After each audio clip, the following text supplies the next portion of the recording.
Okay, so you come inside, please.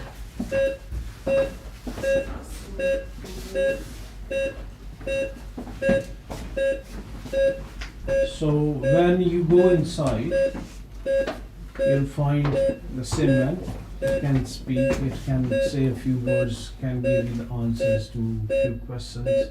You'll see the monitor. It can be anywhere. It can be on that side there or on the wall, and sometimes you may not get this monitor.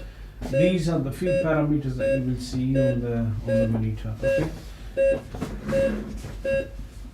Yeah, I can just come from here.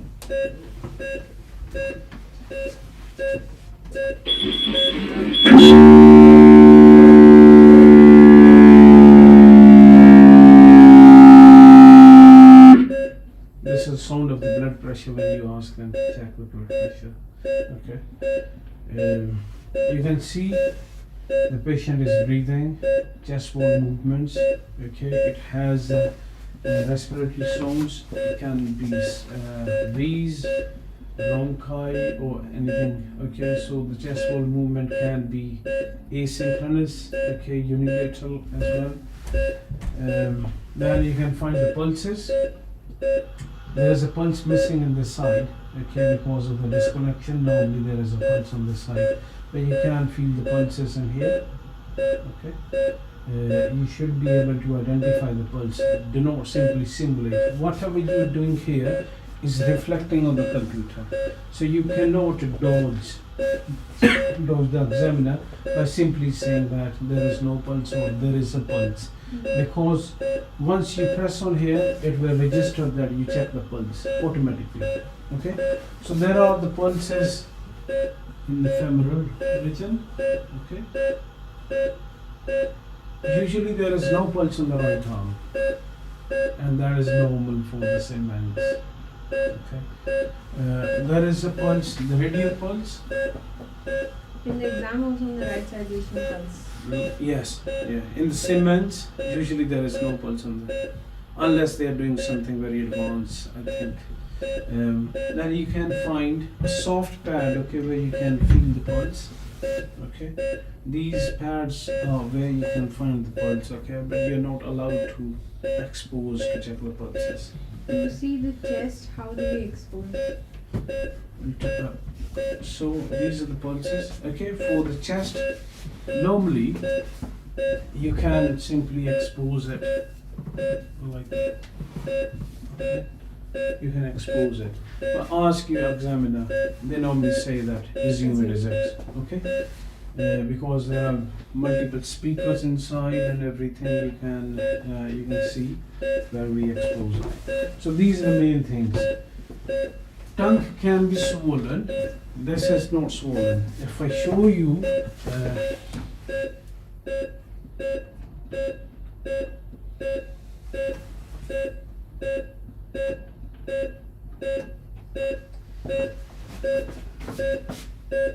Okay, now the tongue is quite swollen.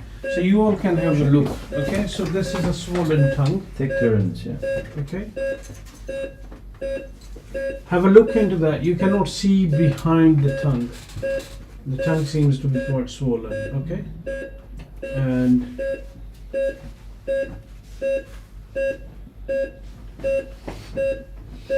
You mean it obstructs so I can't see behind it? So yeah, it you means cannot it's see. swollen. Okay. So Tariq, you're Tariq, isn't it? Yes. Yeah. So this is normal tongue. Yes. Yeah. Can you see the difference? Yes. So this is normal. This is open airway, patent airway, and this is closed airway. Yes, I Okay. understand now. Yeah. Yeah. Now it is tongue swelling. Yeah. Doctor, can we see the normal tongue? Yeah. You all will see. Okay, don't worry about that. Okay. Yunus, now you can go and have a look. That's closed, and this is open airway. Can you see the difference? Yeah. Okay. Dr. Aisha, you can see as well. Closed and open. Okay. Is it clear? Yes. This is open and this is closed. Alright? There will be a trolley with the labels airway, breathing, circulation, or can be A and B, C and D. Okay? In the A, what do you expect? Masks, okay, and anything else that are related to the airway and breathing. Okay.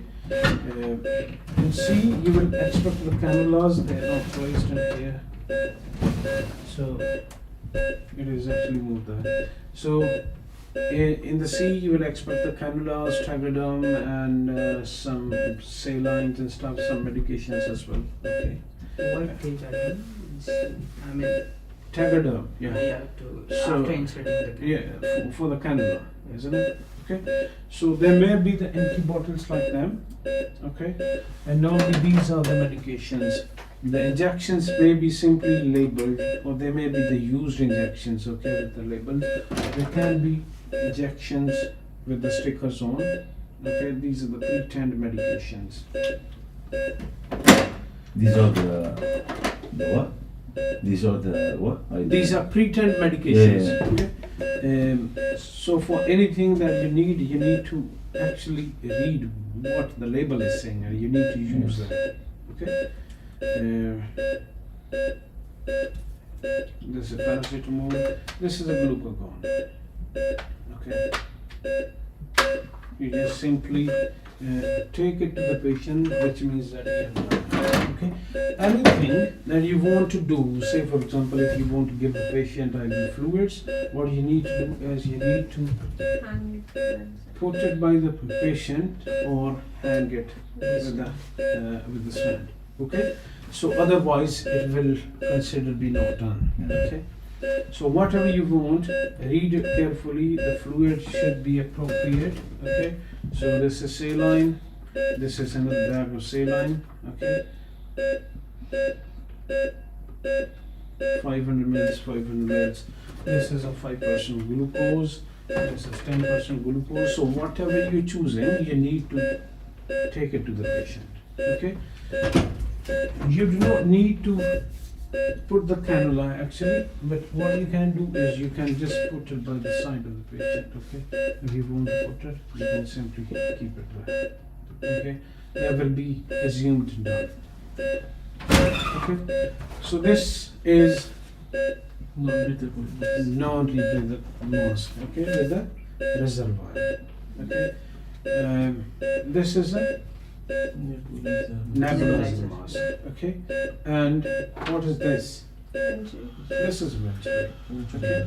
So with the venturi, what you do is you do not need to drop the oxygen from behind. You can continue 100%, but you put this venturi in the middle. Okay.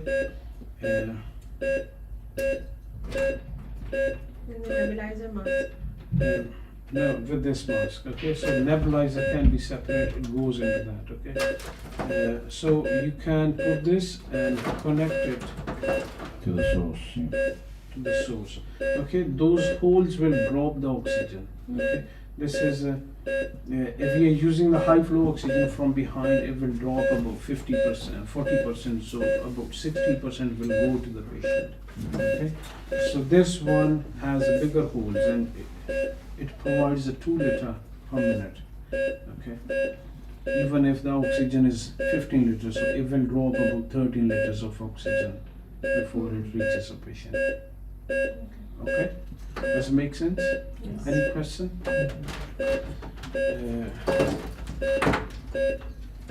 This is a nasal cannula. Okay, if you want to use it, especially in those who are vomiting, you can use it, and those who need the continuous oxygen, you can use this as well, low dose of oxygen. Okay, so you can simply put it in the patient's nose and leave it there. That will be a zoom done. If you simply say but you're not touching it, you're not doing it, it will not be considered done. Okay, anything else?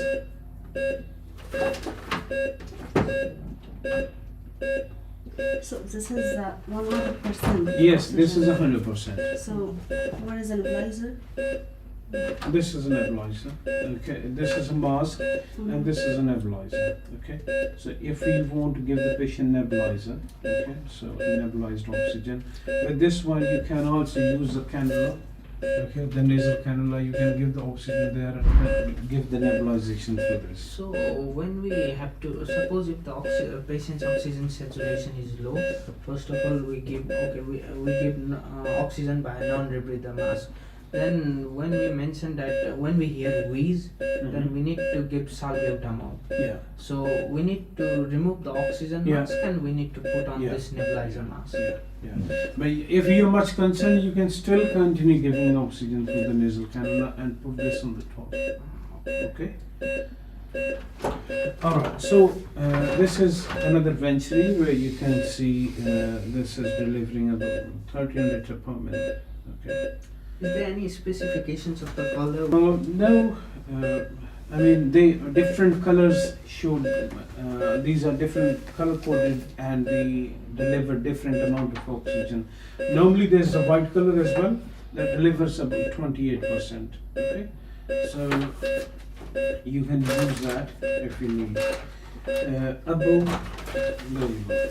So this is a 28%. I normally say cigarette is white, so you use this just to keep in your For mind. COPD patient, I will give this one. Yeah. Okay. So the white cigarette or white mask. Okay. This venturi. You can use this. So when you use the green and pink one, this one. It depends how hypoxic the patient is. Okay. So if the patient is not very hypoxic, you can use this. Okay. At the same time, you want to make sure that the patient is not retaining carbon dioxide. Okay. If the patients are known COPD, they are highly likely to develop the carbon dioxide CO2 retention, then you can use that. Okay. Alright, about blood. Blood is meant to be kept in the blood bank. Okay, it will not be in the trolley. It is normally placed somewhere closer to the examiner. Okay, so you will not be given the blood until you ask. If you want the blood, you need to tell them you need the ONEC blood. Okay, so 1 unit or 2 units of ONEC blood, then you will get it. Examiner will give it. Okay, so this is how the simulation works. You may find the blue light, which reflects represents a cyanosis. Okay, if you find the blue light coming from the mouth, that means the patient is cyanosed. Okay, there may be a paint or just a makeup on the leg that is actually the acute limb ischemia, color change in the acute limb ischemia. Okay, there may be rashes or there may be simple paper pasted on the chest. Okay, with a few rashes, a few dots that reflects that the patient has a rash. Okay. Apart from that, there's nothing major, honestly. So continue talking to the patient. Do not give a running commentary. Any medication that you need, the patient needs, give it there. Mention it there. If the patient is septic, you want to give the antibiotics and the fluid, mention it there. Okay? You might want to take the bottles if there are available. Okay? You can mention that I will take the blood samples as well. Okay, put it on the side. Alright? And apart from that, I think that's all about it. Talk about one thing. I mean, like to differentiate, we want to use sounds about Yes, yes. wheeze, bronchitis. Yeah, we'll talk about that, yeah? So, about the simulation. Okay? Chest wall movements, that's important. It is important when you're talking to the patient. Half assessment on the patient, half on the monitor. Okay, so you need to, if you're assessing the airway and breathing, make sure that at the same time check the oxygen saturation and respiratory. Okay, so this is oxygen saturation. It may be a different place. We can change, the settings can be changed. What you want to read is SpO2. Okay, this is a RR, respiratory rate. Okay, there may be the computers, there may be the monitor that shows the temperature. This also can show the temperature.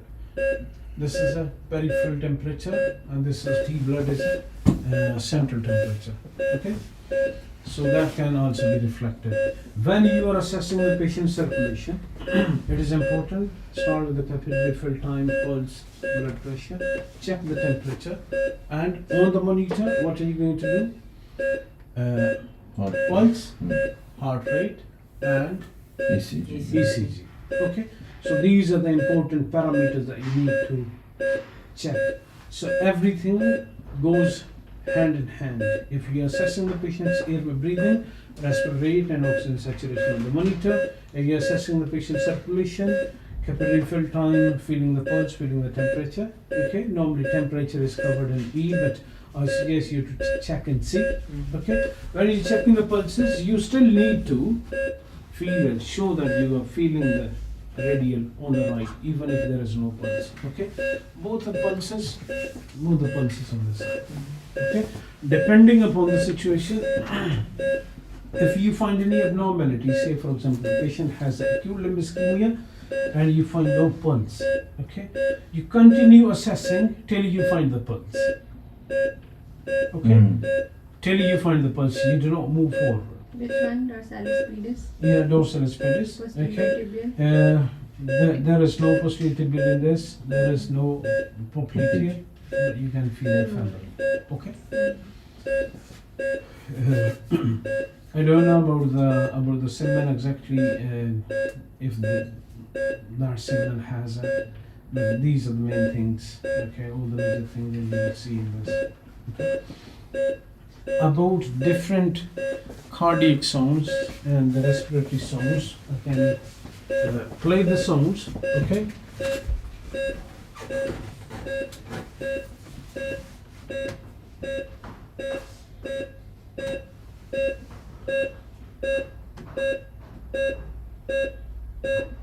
So let's start with the stridor, which is abnormality in airway.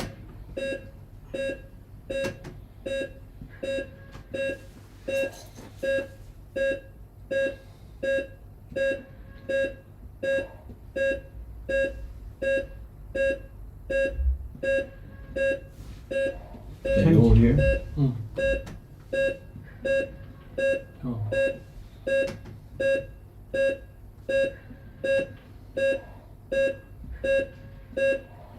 This is a stridor. Okay. What do next- we do if we hear a stridor? So stridor, what is the significance of stridor? There's Analytics. airway obstruction. Okay, that can be because of the multiple reasons. One of them is the airway obstruction because of the anaphylaxis. Okay, as soon as you hear the stridor, look for any other signs and symptoms suggestive of anaphylaxis and give the patient adrenaline, IM. Okay. So how do we go about? I can hear a stridor. Then you need to, there may be the tongue swelling, there may be the lip swelling, there may be the rashes, and the history is also We suggested. need to check here. Wheezes. So just wheezes? Hmm? Just wheezes and glasses? Yeah, there may be the wheeze as well. Okay, not necessarily that the stride. This is not the only symptom that the patient can develop. Okay, so this is wheeze. Yeah.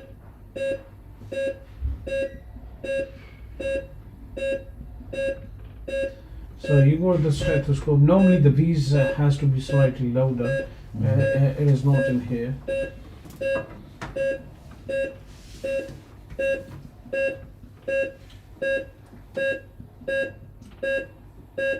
You have to expose so you can hear better.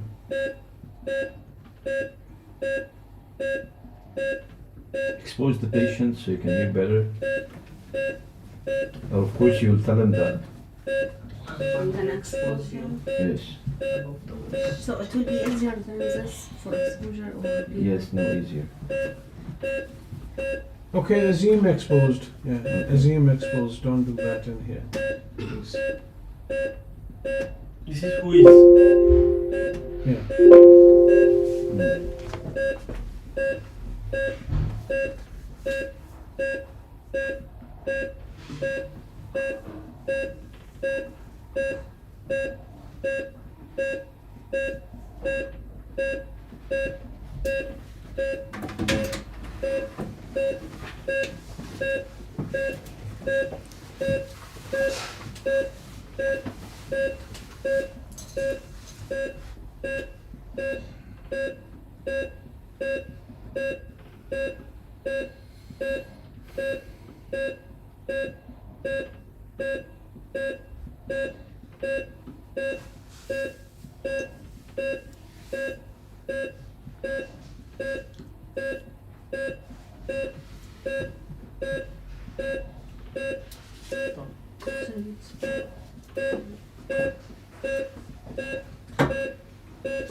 You can hear the wheeze. Sorry. You can hear the wheeze.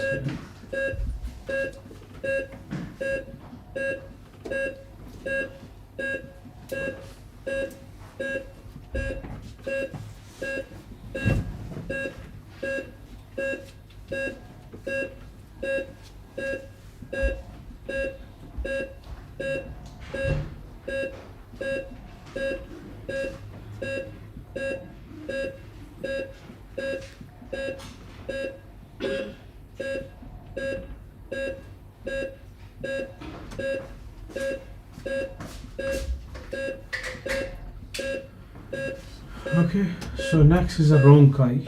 You can hear the ronchi.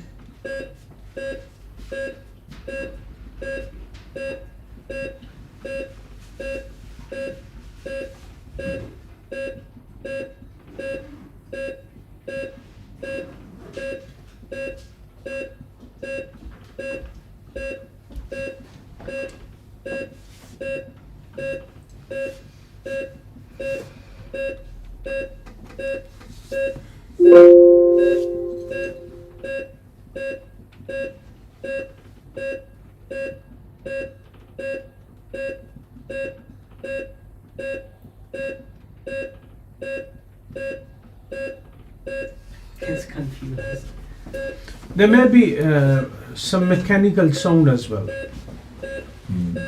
with this, because these are just dummies. The motor will be loud like this because Yeah. For And this sound is there all the time. louder than Sorry. in order for them to differentiate between the bronchi, I think they have to hear the normal. It's very confusing to differentiate between the normal and. I presume that they all know at least the normal of respiratory sounds, isn't it? Yeah. as But long it's- as it's they very, are, it's yeah, very faint they're as the doctors. Yeah, well. Right. yeah. Last time I hear the normal it was far. Normal, I think we can differentiate it, but when it comes to ronchi, crackles, and wheeze, it becomes somewhat confusing. No, V's should be quite clear. They Wheeze, shouldn't. at least ronchi and crackles. Wheeze and stridor are very There's the clearly same thing. Ronchi and crackles, they are the same thing. That's the same thing. Yeah.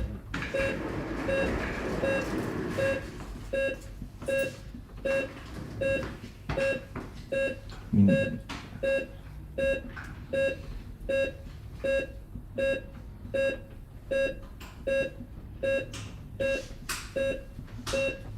So because I said like crackles. Is that okay?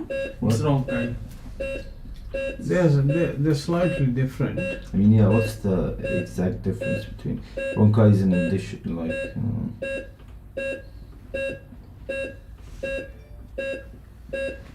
Crackles is like I a understand. frictional rub.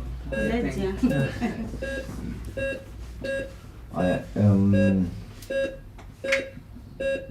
Okay. Now let's see the ECGs.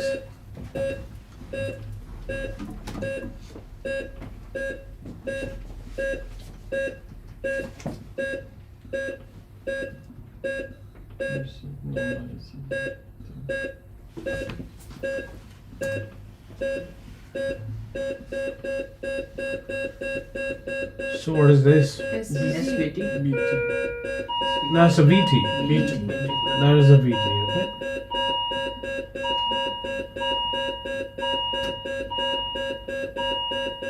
in SVT there will probably be a P wave in SVT. That's a VT. This This is is SVT. What happens in the SVT? SVT, There the must QRS probably be a complex P is wave. QRS complex is There narrow. will be P wave. In S superventricular SVT, the QRS complex is narrow, and Yeah, BT there is QRS no P complex- wave. in SVT, Yeah. And QRS complex is narrow in SVT, and BT QRS complex is wider. So absent P wave, when it can be atrial fibrillation in S- absent P wave, atrial fibrillation. or SVT. SVT is a SVT. regular and Mm. atrial fibrillation is irregular. There is no P wave. Okay. So I was taking the ALS course and then someone gave me this info. Okay, this is atrial fibrillation. So if you are in doubt on the monitor, what you can do is focus on them. The pulse and the heart rate will be asynchronous as well, and they are frequently changing. Okay, those ECGs can be sometimes very confusing, but especially on the monitor, if you're confused, just focus on those numbers. See what they are doing.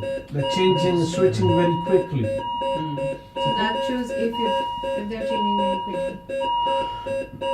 Yeah, so atrial fibrillation, there is no P wave, and you see the QRS complex. These are irregularly irregular as well. Similarly, the pulse is also irregularly irregular. Okay, now let me show you the SVT.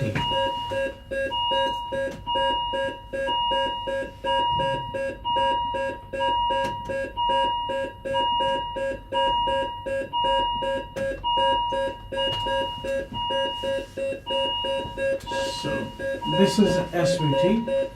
It also does not have the P wave. Okay, but they are quite regular. The numbers are synchronous as well. Okay. Narrow complex. All right.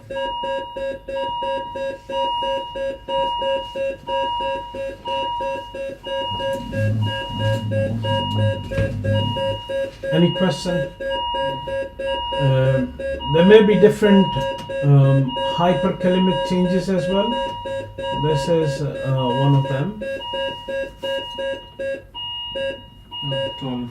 Tall tubes.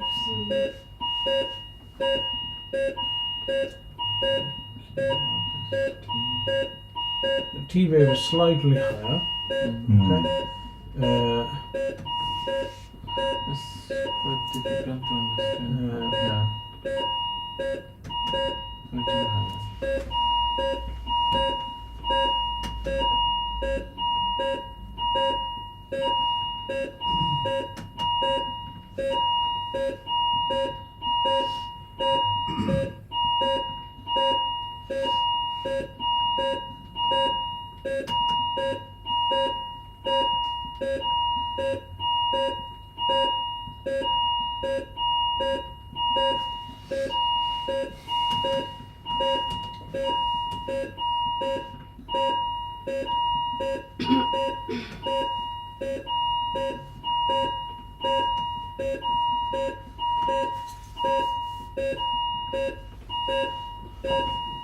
What is this?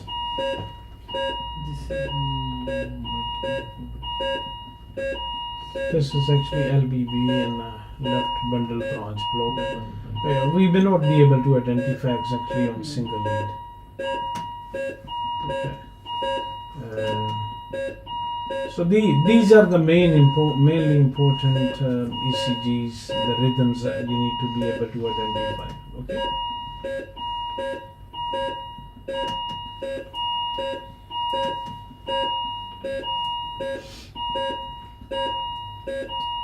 Have you seen VT? Yes, B2EC. Yeah, okay. So you may be interested in seeing it reflutter.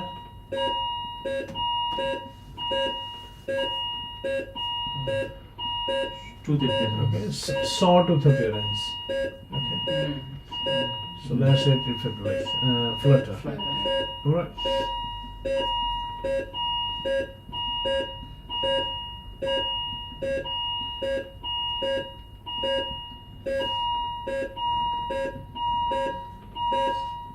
So you may be able to hear some voices, not all of them. Many of the time there may be a simulator sitting behind the curtain or invisible behind the glass. Okay, they respond to you. There are quite a few responses already pre-fed in the segments. Okay, you may be able to hear some voices like difficult breathing.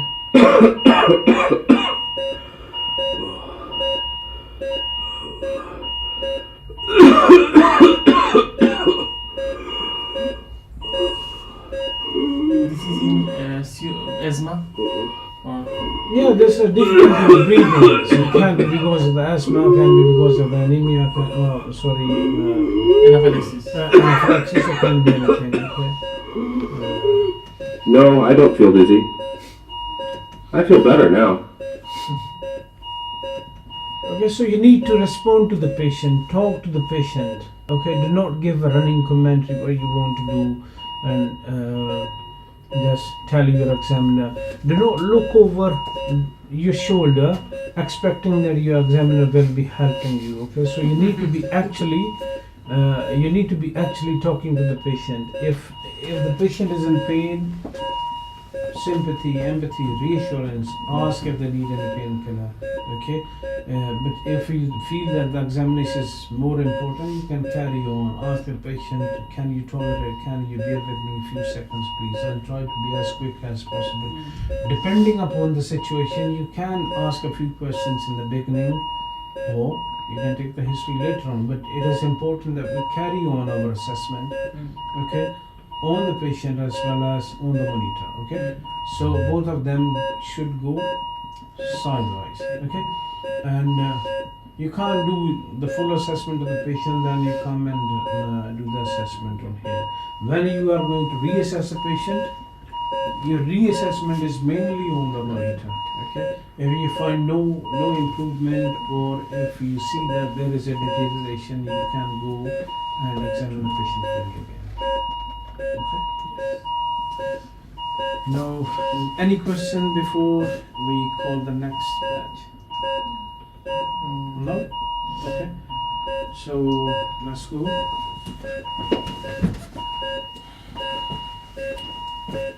Can I fill the pulse form? There is a pulse on that side. Then you want to feel the pulses. Yeah, feel the pulses.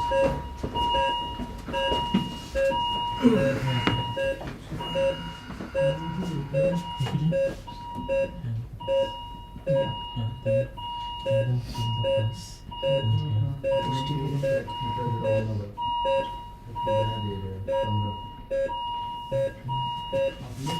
there is no pulse here. No, There is nothing. Here it is.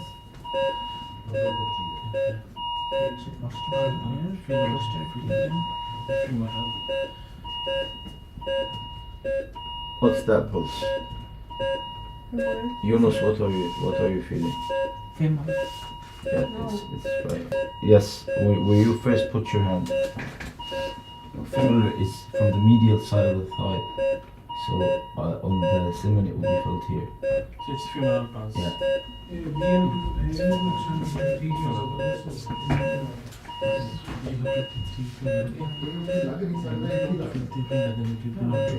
Femoral is felt on the medial side of the Is there any thigh. pulse up here? Is it? No pulse. No pulse here. So femoral and two tibial. Yes, feeling pulse. Dorsal is You have to pretty. put your finger right here. You go with the tendon of the with this muscle, yeah, and right. I just in between these two line I remember. Yes. And the radial, you can feel the radial. No, I think on Until you can feel it. No, I look good. To feel the pulse. Where are the other networks? brachial. This is back. Come on, There is no pulse in should the come up. Just start from here and then come over here. Just press it here. 3 feet. 3 feet. Are you feeling? This is dorsalis pedis. This is not absent. This is not working. And then there is femoral. This is femoral.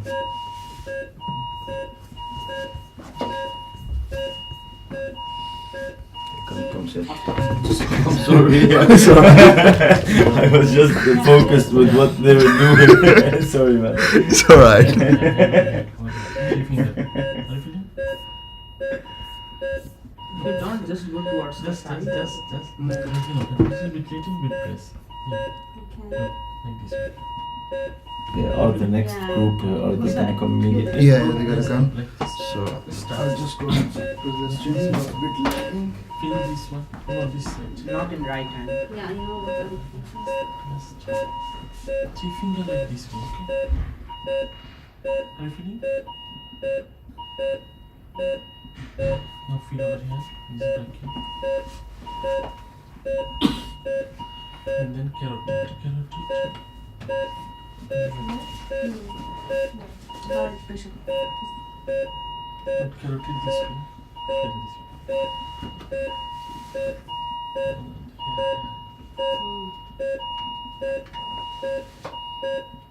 But usually carotid you cannot feel two pulses together because patient will go on syncope. So pulse first one pulse, then remove it, then pulse second one. Okay.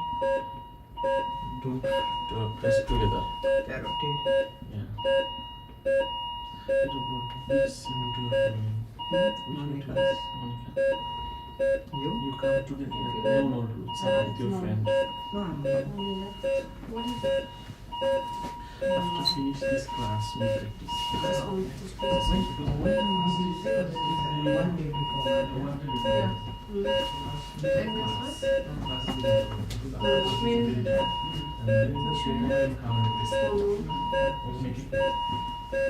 Have you gone through all the scenarios? Today discussed about the knowing the patient. It is written in the normal typing. You also study. Normally, Two fingers or three fingers? I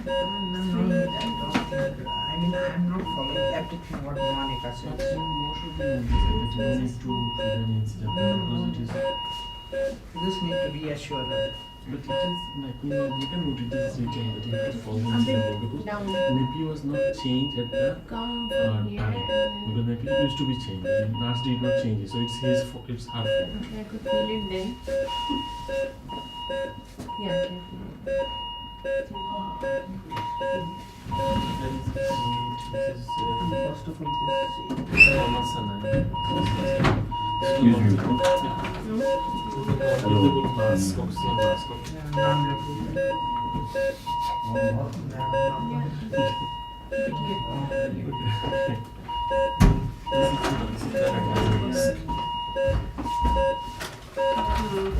I think I should be Should we have it? So you guys can go and send the group.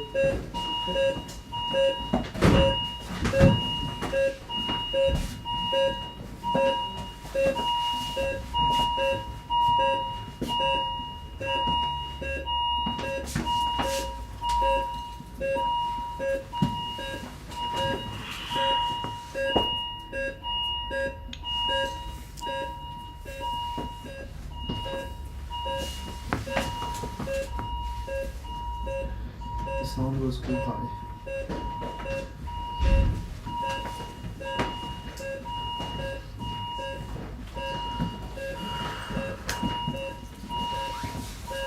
Okay, so guys, when you come inside, okay, when you go inside, you expect the patient lying, okay. There is likely gonna be a monitor. It is most of the time it is connected, okay, with the patient. But if it is not, then you ask them to connect it, okay. Or So- it may not be connected. May not be, okay.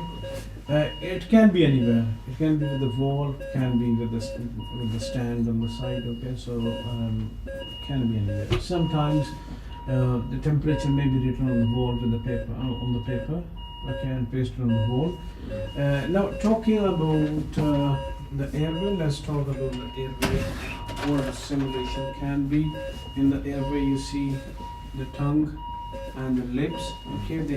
Tongue can be swollen. Airway, you can see that clearly. Or if the tongue is swollen, you will not be able to see it, okay. There may be blue light in the mouth, which shows a cyanosis, okay. So apart from that, there may be a paper pasted on the chest with a few rashes on it, which shows that these are the rashes, okay. About the breathing, the chest wall movement can be asynchronous, okay. Unequal chest wall expansion, airway can be air entry can also be unequal or no air entry on one side, and there is entry. There may be entry on the other side, okay. Talking about the circulation, normally in the Simmons, especially like this one, there is no pulse on the right hand, okay. But you assume that there is a pulse, okay. You need to check that, okay. Examiner will usually tell that there is a pulse. Assume there is a pulse, okay. On the other side, there is a pulse. You can feel, okay, the radial one, and you can feel the. You want to do all this on the right of the patient. You want to stand on the right side of the patient. Okay. Yeah, okay. So there is a pulse in the brachial, radial brachial. There are dorsal respiratory artery as well. Okay. This one is disconnected. Okay, but you can feel on this side. Okay. And there is no pulse in here, the posterior tibial. Okay. And there is no pulse in the popliteal. Okay. The next pulse that you feel in the Simmons are this one, the femoral. Okay, you can check both of them. If there is no pulse in one leg, especially the peripheral pulse, you continue checking till you find the pulse to establish a level, okay, where exactly the obstruction is. So after the peripherals, Yeah, if there is a pulse, then do not worry don't about worry the about the central. central, because by default we assume that the central are intact, that's why the peripheral are intact. But if there is no peripheral pulse, then you move towards the central. So this one you just verbalize, popliteal. Yeah, yeah, Okay, I'll check. yeah. You can. Start. Yeah, I'm going to check your you pulse. can show that you. Oh, checking, you show. Okay? Checking. Yeah. Or you said whatever you don't show is assumed not done. Yeah. Oh. Okay. So I check radial and brachial pulse for both hands, right? So Radial and brachial pulse also? I'm saying. Yeah, there is no radial pulse in this. Okay, in the right arm normally. Okay, this is used for the IV infusions and stuff. Okay, so that's about the circulation. In the disability, there may be catheter connected. Okay, sorry, in the exposure when you go into. In the disability, the Simman that you have in the GMC that has eyes, blinking eyes. Okay, I believe that you will be able to see the pupil's eyes as well, but not in this one. Okay, there are eyes. In which part we will get the light? Maybe in deep part. Yeah. Okay, so that's about the A, B, C, D, E in the simulation. Okay. Yeah, So there will just be a question. When exposing for the chest, is it from here or it's from? no from chest means the chest. Okay. Chest means the chest. Yesterday I did it from. Okay. Interesting. And Okay. trolley maybe A and B, A plus B. Mm. Okay, or it can be A, B, C, D. Okay, in A and B, what you are expecting is nasal cannula, the mask and stuff. Okay, and the ventures. And in circulation C part, what you are expecting is in the fluid, cannula, tablet, okay, like those kind of things.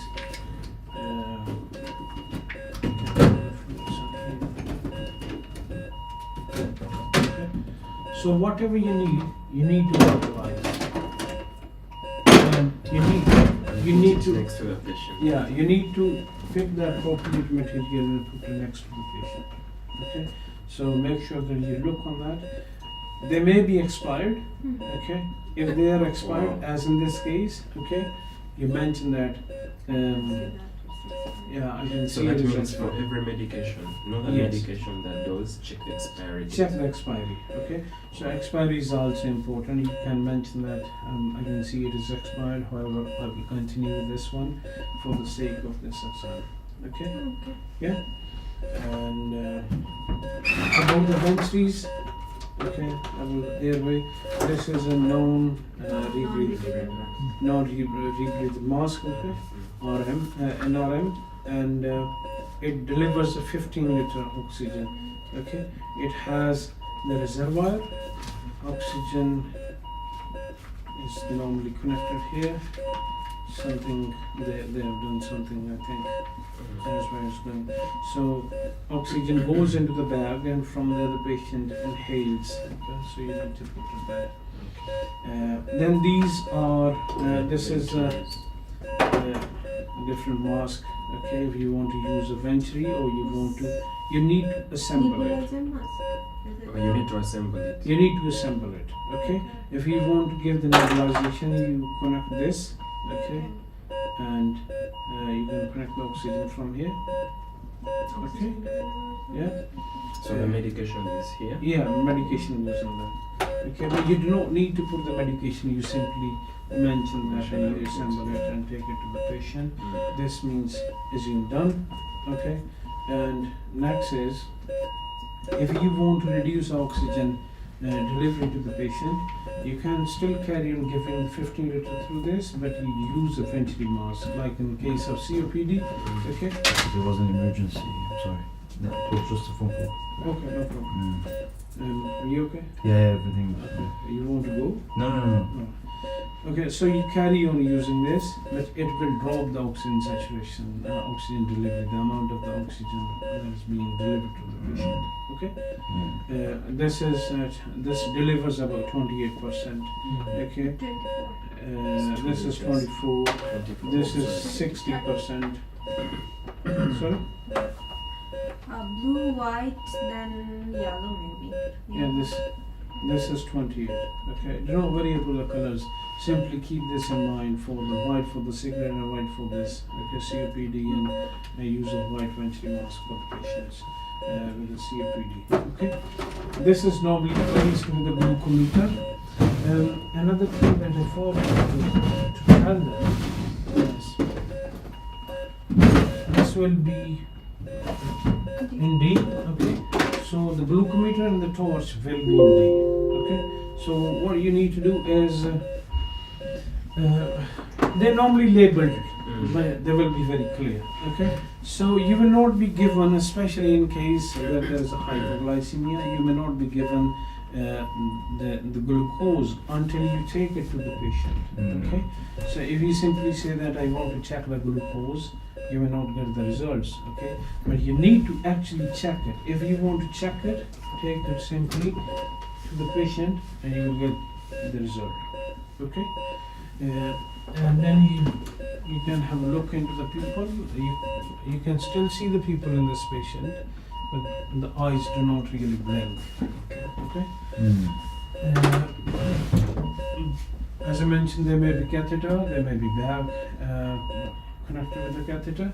Now, above the fluids are kept in there, but if you need the blood for the patient, they are meant to be kept in the blood bank. Okay, so in that case, you ask your examiner to give you the O negative blood. Okay, 2 units of O negative blood, and you will get it from the examiner. Okay, so you do not expect this to be placed in the trolley. Okay. About the airway now, I want you to see the airway. What is the open airway and what is the closed airway? Okay. So Julius, if you go.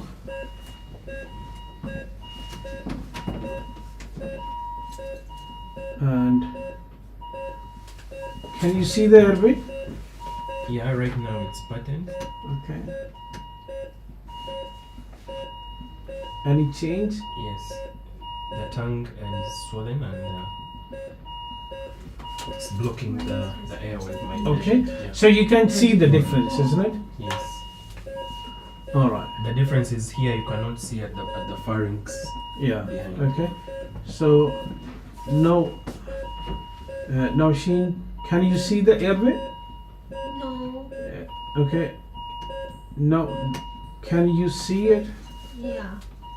Now the airway is open. Yeah. Okay. Similarly, Sadia, if you want to have a look onto that. This is. Can you see? I cannot. You cannot see. No. Okay. Tell me what can you see now? Oh, okay. Now I know the difference. Now I can't see the airway. Before I still could see something. Okay. So you could see before, Yes. and now what do you think about it? I think it's patent now. It is patent. Yes. Okay. Yeah. Very good. Ahmed, will you tell me, is it patent or obstructed? No, I cannot see the airway. You cannot? Okay. Tell me the difference. No, now the tongue swelled more. Now I cannot see. Before I can see it. Yeah. Okay. So before you could see, okay, it may not be very obvious. Okay, these are the mannequins, and there are some limitations. Okay. So about the airway obstruction, what are the signs and symptoms from the airway? We can listen the stridor. Okay. Stridor can be because of the inhalational injuries, can be because of the anaphylaxis as well. So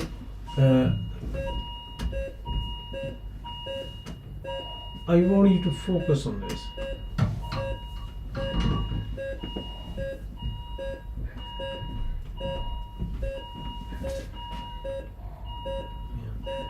Respiratory stridor. Yeah. Yeah, that's true, that's true.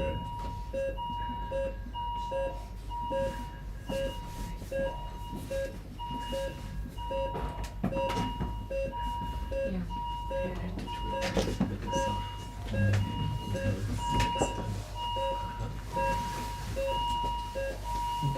What do you feel, sir? Happy with that? Okay. Have you seen the chest wall movements? Yeah, I've seen it. Can you see the chest wall is moving? Yes. Okay. Very good. Now let's move from stridor to the V's. Okay.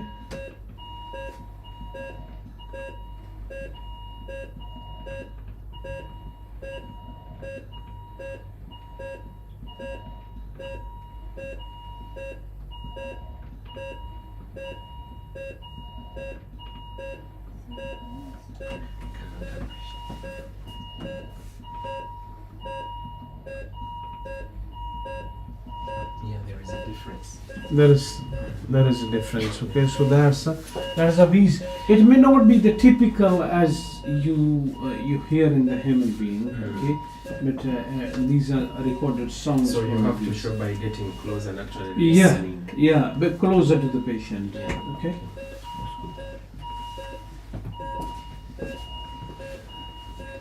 And you might want to use the stethoscope to get. Yeah. But Before you reach B when you're still. no, in B, in we B. will yeah. get. Yeah. Okay. So when you hear such songs, okay, do not be deviated. Okay, you still need to Continue. look into the airway. Okay, regardless whether your patient is talking to you or not. The good idea is if you are going to start the patient oxygen, better to have a look into that. Ask the patient, can I quickly have a look into the mouth? There are many patients like in anaphylaxis, inhalational injuries, okay, chemical injuries. They can come talking, okay. They can still talk, but they are developing compromise, okay. Anaphylaxis, most of them they can still talk or make some noises and stuff. Okay, it's a good idea to give them oxygen, but before you do that, have a look into the mouth. Okay. So you might want to use a stethoscope. Now I'm going to play a ronchi.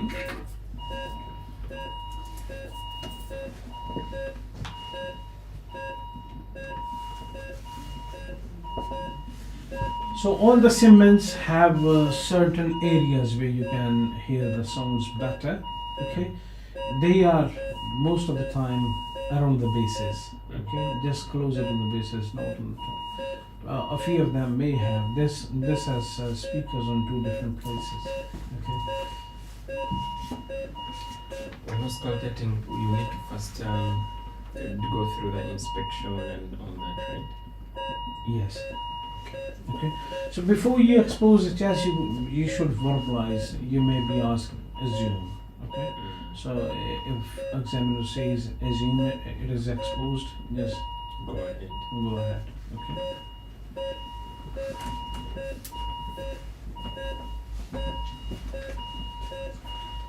You may also hear the bubble sounds. Okay. You may also hear the murmurs and stuff. Okay. So there are quite a few things that can be In real done. exam, do they expose the patient? It varies. Yeah, it varies from situation to situation. Okay.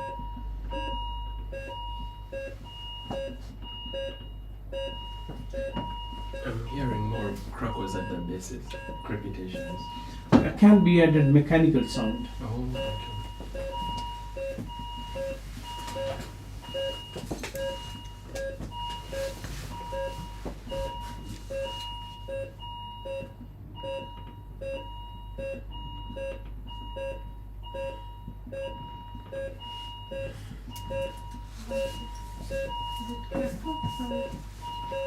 I had crackles.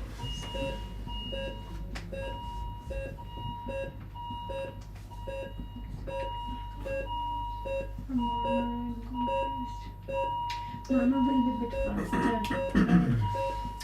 When we are listening, should we show that we are starting from the apices up going up? Yeah, you start from the apices. Doctor, basically, what's the difference between ronchi and crackles? Ronchi are more Ronchi is- continuous, Mm. and they sound more like the V's with the stethoscope. So the difference between the V's can be heard without the stethoscope. Mm. Okay, and ronchi is with the stethoscope. Mm. The crackles are not as continuous as them, and they are more the vibratory kind of sounds. Yes. Okay. Are you done with that? Yeah. Okay. So from there, then you look at the monitor and look at the B, right? Yeah. So it is oxygen saturation and the respiratory rate.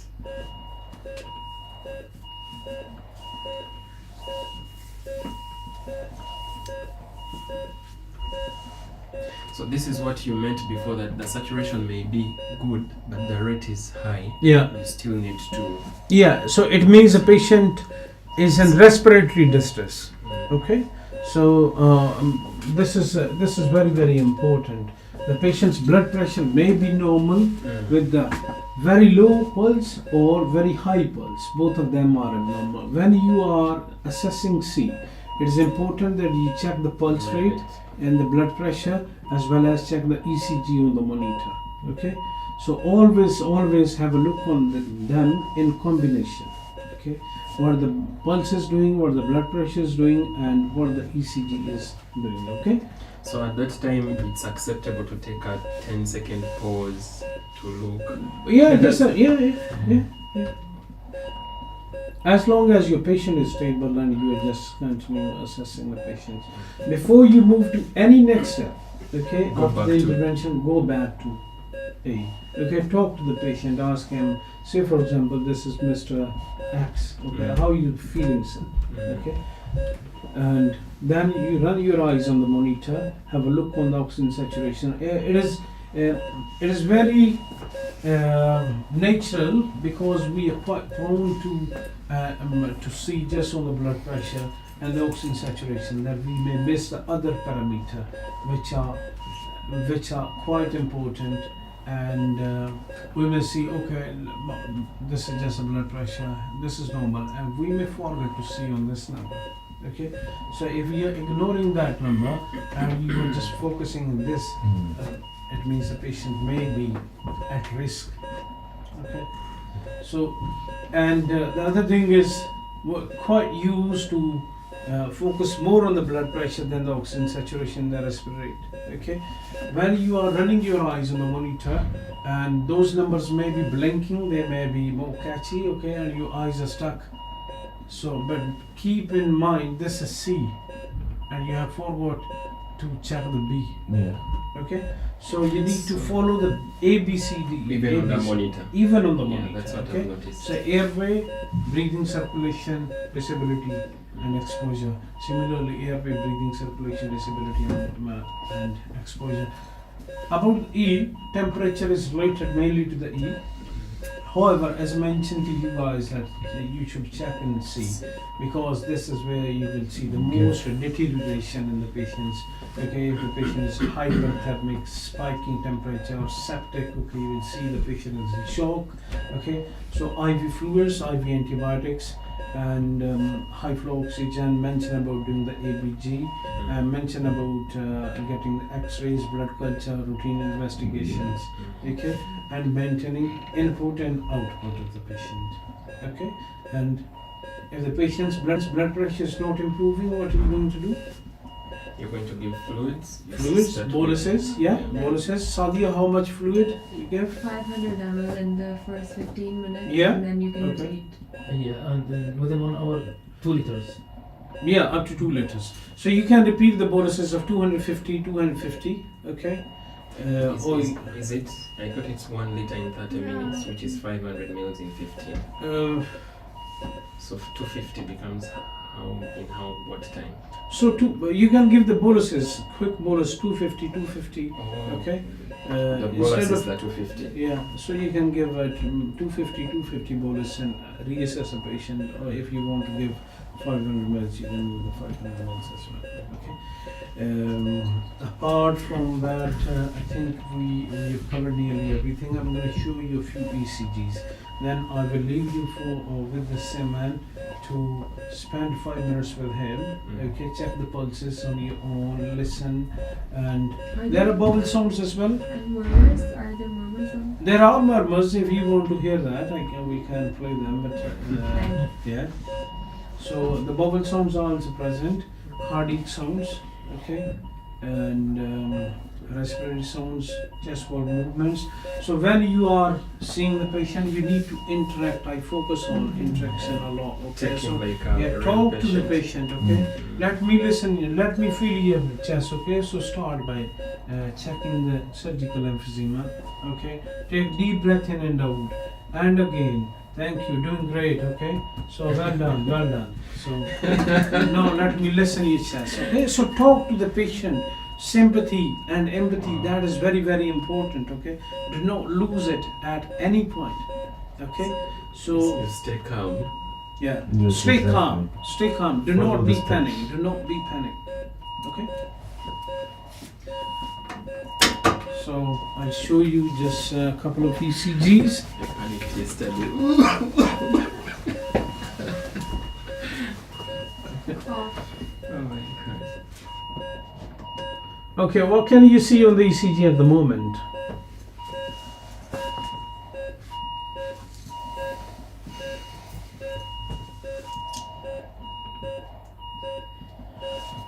So, AF maybe? Hmm? AF, I atrial don't know how fibrillation. to see ECG in that. It looked. It would be like. It looks Yes. more like the flutter, sawtooth Flutter. appearance. Flutter. Yeah? Yeah. Okay, let's change it to atrial fibrillation. AF is Regular. is always tachycardic. It's a form of tachycardia. So this is atrial Oh, fibrillation. Yeah. Okay. If you are confused, in the atrial fibrillation the pulse rate may be very high. If you are confused, just try to look on the pulse as well. Okay, they keep changing very quickly. Okay, so you see 160, 159, 58. They can be mismatching with each other as well. Is there a possibility that it can have a few seconds it's normal and then it turns?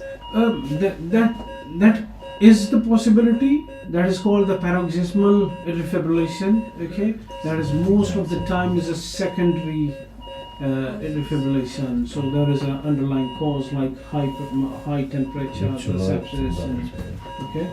So that is one of the possibility. Okay. So no one is there to dodge. No one is there to dodge you. You just need to follow the ABCD, ABCD, ABCD, okay? And stay calm, cool and calm, sympathy, empathy. That's very, very important. Reassurance to the patient is extremely important, okay? So when we were watching the video before, we were wondering, is it the better approach to go through the ABCD rather than first asking questions, history? That is what I normally teach, yeah? Okay. However, if the patient is stable, you want to, you're quite obsessed about asking, you can do that. But priority is assessment. Yeah. Priority is assessment of the patient. Okay. So this is atrial fibrillation. You can see the pulses are changing very often. Okay, very frequently. There may be the mismatch in the pulse and. It's heart rate.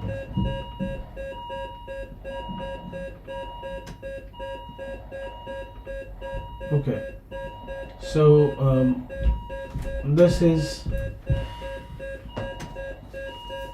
SVT. Okay, so this is more regular. More regular, but very super tachycardia.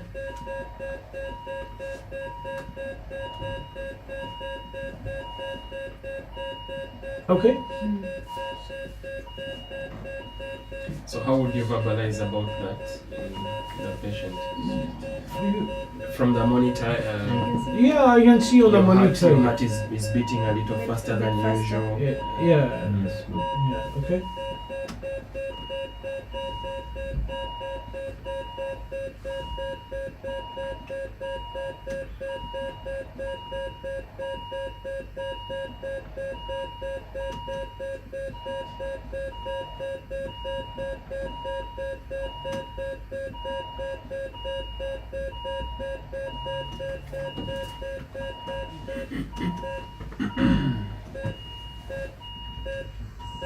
Okay, so this is you can see the ST elevation. T wave, yeah, Or T wave. Okay, so this is just a borderline hyperkalemia. This is most severe, okay, which is following, yeah.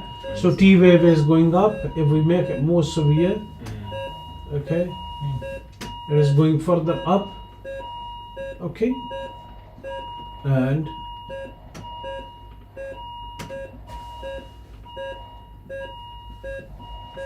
again the tall tinted T waves, okay, the QRS complexes are becoming shorter. Alright. So that is in circulation. Yeah, so if you follow this, you're not going to miss the abnormality with the ECG as well, okay? So assessment on the patient, assessment on the monitor, both of them go hand in hand together. Okay?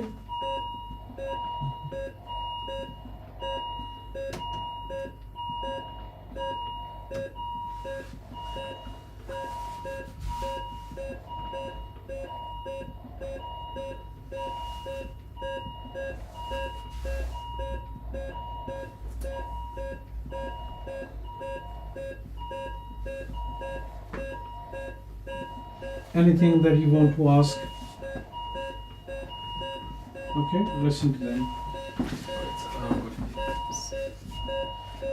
That's a CO2, end-tidal CO2. So just pour that out. The amount of CO2 that gets out of the lungs. Okay. So now I'm gonna go and allocate the numbers to the candidates. Okay. So they will come time to time.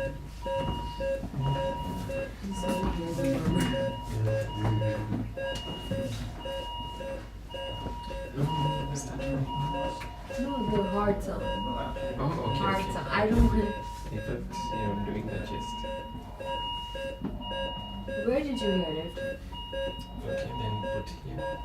Here? I don't. It may not be on. It depends. Here to the right It's side. actually a tricuspid area. Sorry? Did you get it? I It can only hear depends. breath sounds. It depends. Maybe Oh, it's not yes. been turning. Okay. Yeah. Can you hear the heartbeat though? Maybe it's S1, off. S2. It's probably off. It's off. There is So? no heartbeat. What about bowel sounds? Bowel sound, yeah. There is no heartbeat. Is there any bowel sound? I don't know.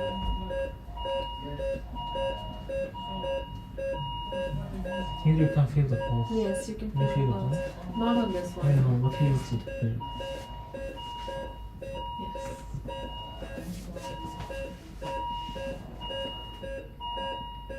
Why I'm not feeling it I in the also radio. I couldn't feel it. No, I can feel it here, but Good, you're supposed to I- feel with the three Yeah. fingers. 3 fingers. Yeah, but Here. I couldn't feel it. Yeah. Here.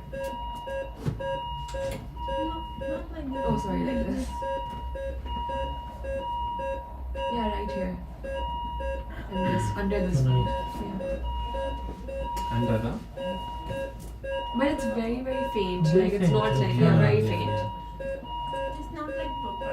Now I can, yeah, I can. Yes, yes. Yeah. Did you hear the ball sound? I think I hear something. I don't know this. But you have to listen to ball sounds for 1 minute. Yeah, but We but don't have time. we can hear 20 seconds and then multiply. I think they haven't heard the ball. You can feel this. Yeah. Regular. Yeah. Full volume.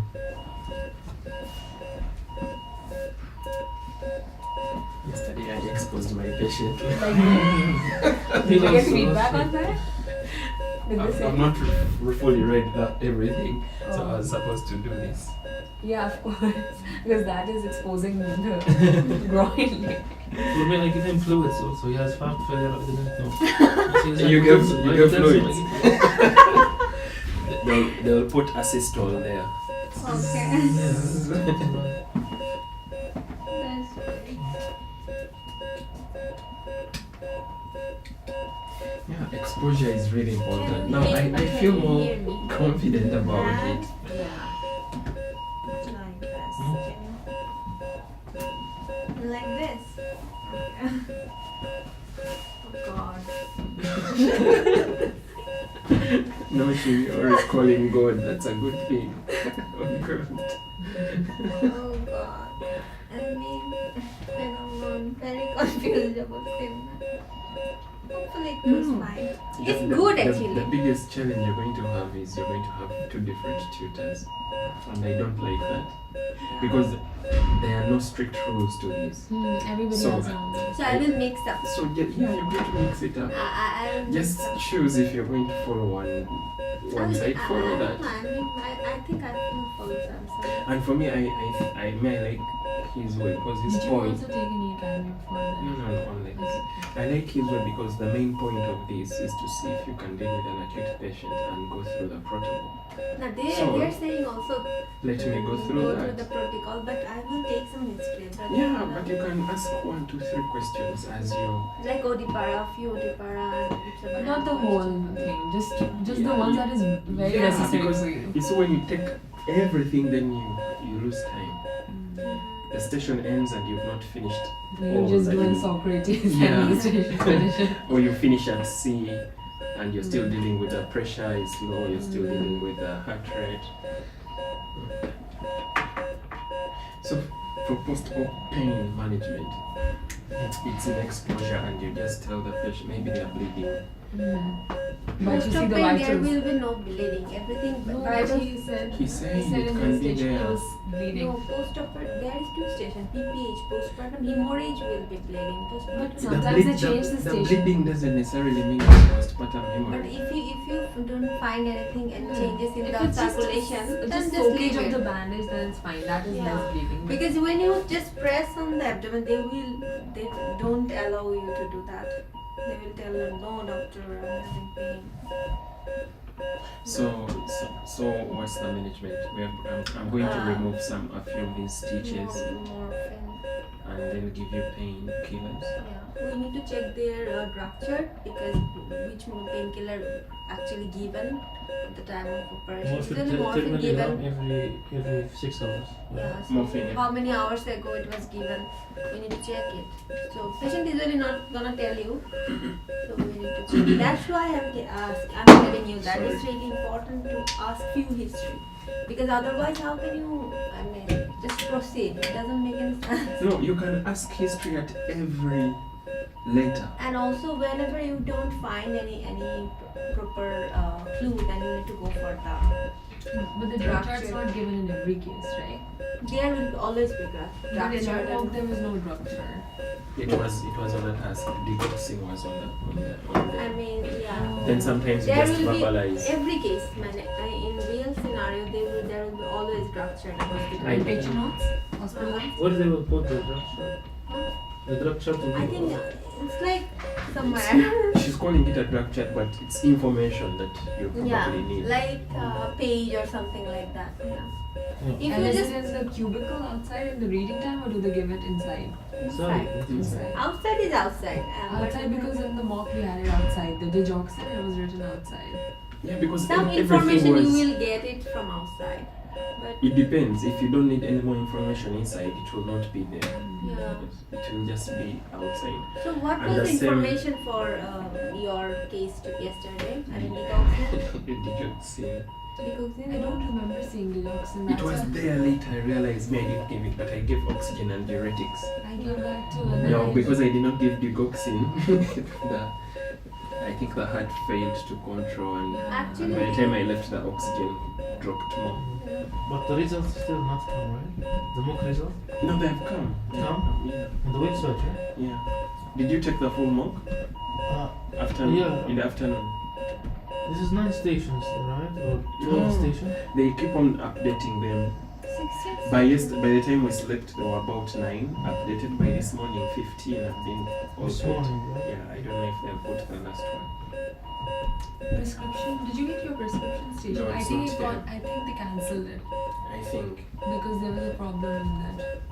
They didn't write address, doctor's name, like information was missing. So I think they cancelled prescription.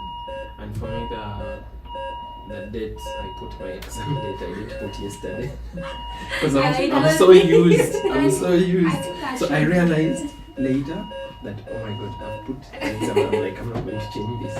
Yeah, better to put exam Like, date. I will Because not that's change what we're this. going to put Yeah, in yeah. the Yeah, you The sign mock in. result from here, right? Yeah, you sign in, then you go to the drop down window.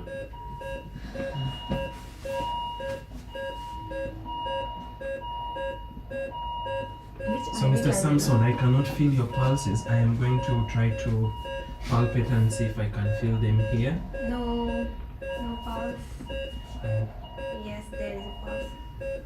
So I can appreciate it. I can appreciate that you have have your pulse pulse already used is on here. So Sorry? most likely you may be having a problem in your lower limbs. Green and grey, yeah. There is both green and grey. The white Alright, and Mr. Samson. How do we go back to look at? Alright, Mr. Samson, let me just see if you're breathing well. Yeah, my Okay, you patient's can do a station. oxygen I saturation can is. simulate. You're going to have it. You're going. So it's not this one, right? No, don't put last 4 digits. Oh, Only. yeah. When is your exam? 7.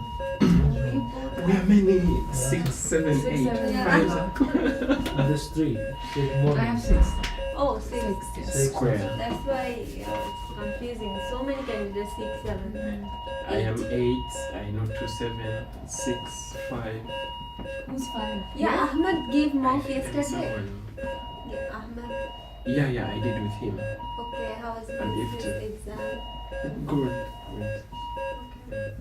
Ahmed is knowledgeable, so Yeah. he's done a lot of practice. I don't know, maybe they are still Yeah. Oh, giving them we some. need to go back to the room.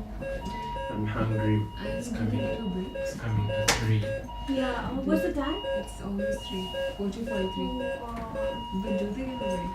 Yeah, they usually give us 30 minutes or Around 1 like it's this time.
Charger ला लिया हम कहते गर्म पानी नहीं आ रहा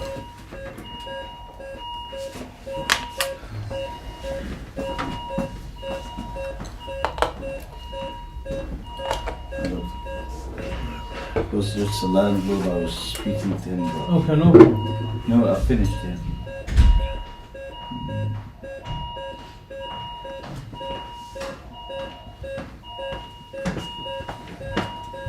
Is it possible to put an extra chair here? For It's alright, I don't mind. It's gonna be, yeah, because it will be only one student. Yeah, one student. Is it? yeah, that's true. Is it possible? Yeah, can What we try. can do is we can move it here, one chair there, and move the table to the other way, and then we can put one other chair here. We can I don't think that we can play that much. Is it possible if you just put it here Yeah, we can do that. Just put it here. Yeah, without changing anything?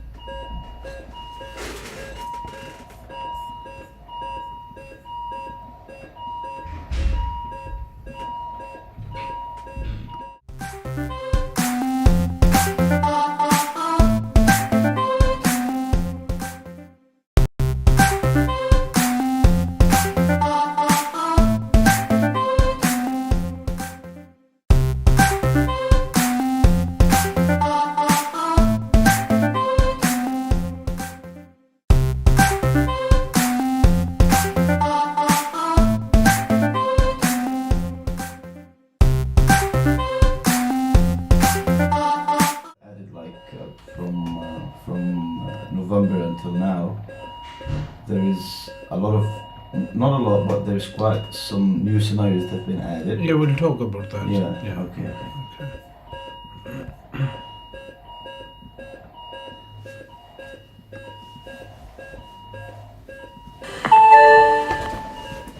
Begin.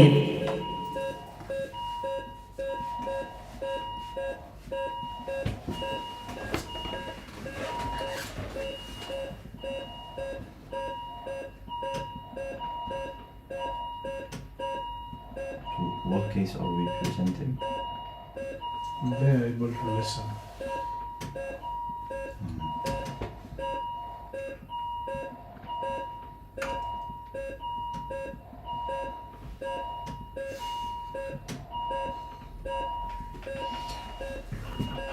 Tariq, you can come in.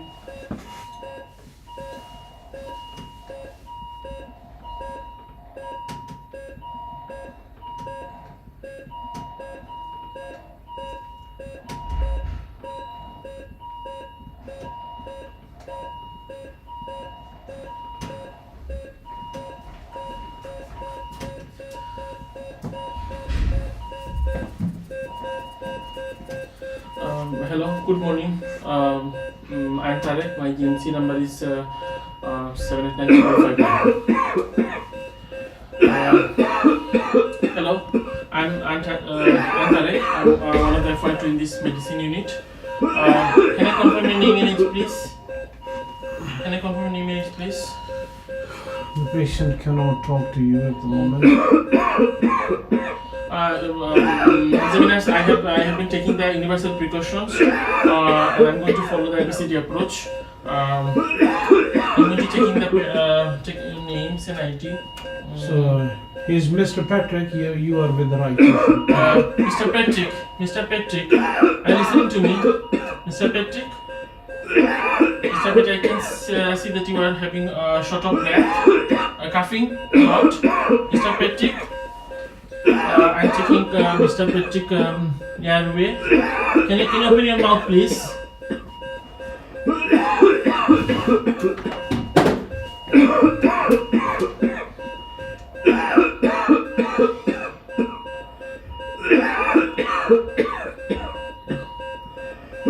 her mouth.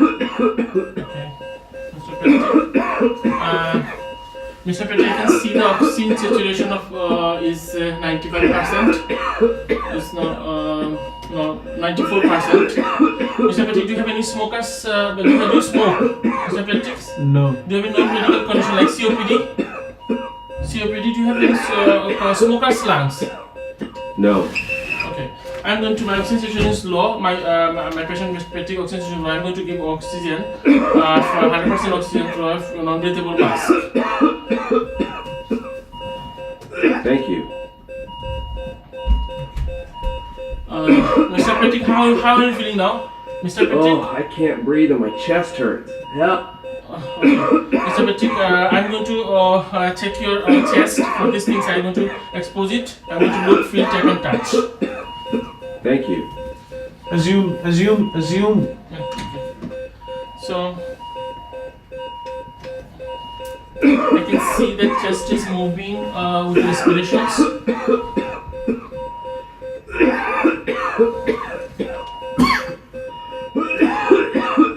Trachea is in central. Do you have any feeling any pain in the chest? No. Is resonant. I'm going to listen your chest now, Mr. Patrick. Take breath in and out.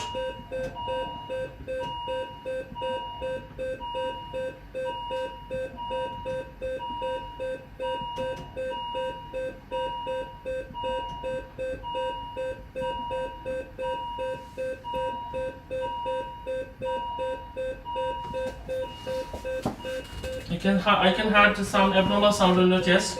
There is some bronchi.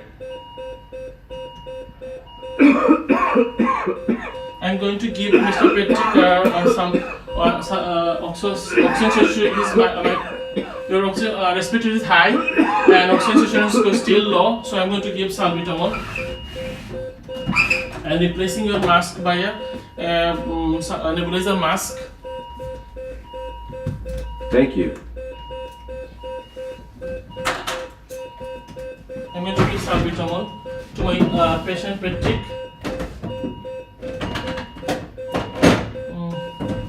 Okay, assume. 2 minutes remaining. Okay, so I'm going to check his check your. I'm going to order chest X-ray, ECG, and ABG, and I'm going to check your Mr. Patrick pulse, capillary feeling. Capillary feeling. That's 2 seconds. I'm going to pulse and his blood pressure. His blood pressure is low. I'm going to open his 2 whiteboard cannula. And I'm going to give for some fluid. His PP is low. I'm going to give for 9% normal saline, 500 ml. As there is a crash, so I'm going to 500 normal saline. In one hand, I'm going to send the blood for CBC, full blood count, serum creatinine, blood grouping, cross matching, ice typing, and I'm going to send his also check his now blood sugar. Mr. Patrick, how are you feeling now? Mr. Patrick? Oh, I can't breathe and my chest hurts. Help. I'm still there is little crabs. So I can see there is sound a little bit low and crabs is still there. So I'm going to check his blood sugar level.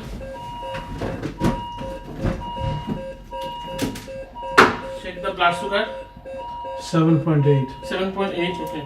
So I'm going to. How are you feeling now, Mr. Patrick? Oh, I can't breathe and my chest hurts. I can see that the oxygen saturation is still low and respiratory is still high. So I'm going to give him salbutamol. Salbutamol again, salbutamol. And give injection. His heart rate is also irregular. Move on to the next station. I need to give him digoxins. I'm going to give digoxin. IV channels, IV channels. So, we're done. Yeah. How was it? It was rush. Okay, so you were rushing a bit. Okay, what is your diagnosis? I think my patient was taking short of breath, not speaking a lot, so I didn't take the history properly. Okay, so So I missed the history, and so I think it's most probably he has some crash sound in the heart, and the ECG is abnormal over here. So I think this is a heart failure case. Okay, so yes, it was a heart failure, and you missed the ECG. Seeing the ECG from the beginning, the pulse was very high. Okay. The pulse was very high. So this is what I mentioned. When you are assessing the patient, it is important that you check the capillary fill time, blood pressure, pulse, and look on the monitor as well. Both the assessments go side by side. Okay, you can't do one of them and miss the other part.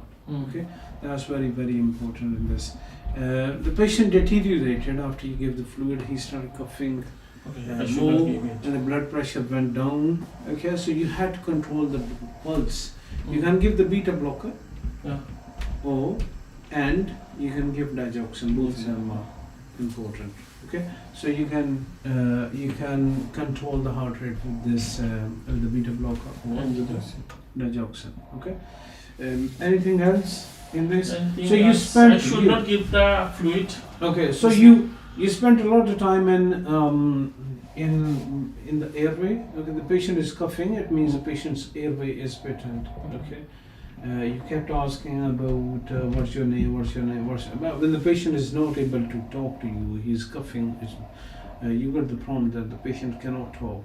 Okay, it means the patient is not well. So continue your assessment. Okay. So I did not take the history because patient was coughing, not speaking. So I have to continue the assessment. So you don't need to worry about taking the history. Many of the time when we see the patients, most of the time are unwell. So this is why we need to follow the ABCDE. Okay, which is why it is very important you focus on the patient assessment. Then you need to listen. Okay. I said assume chest exposed. Okay. You can't be that forceful. Okay. In the GMC examination. Okay. They say very clearly that do not be physical. Do not be physical. Okay. So you can't. When I said you need to listen and focus on what you are doing. Okay.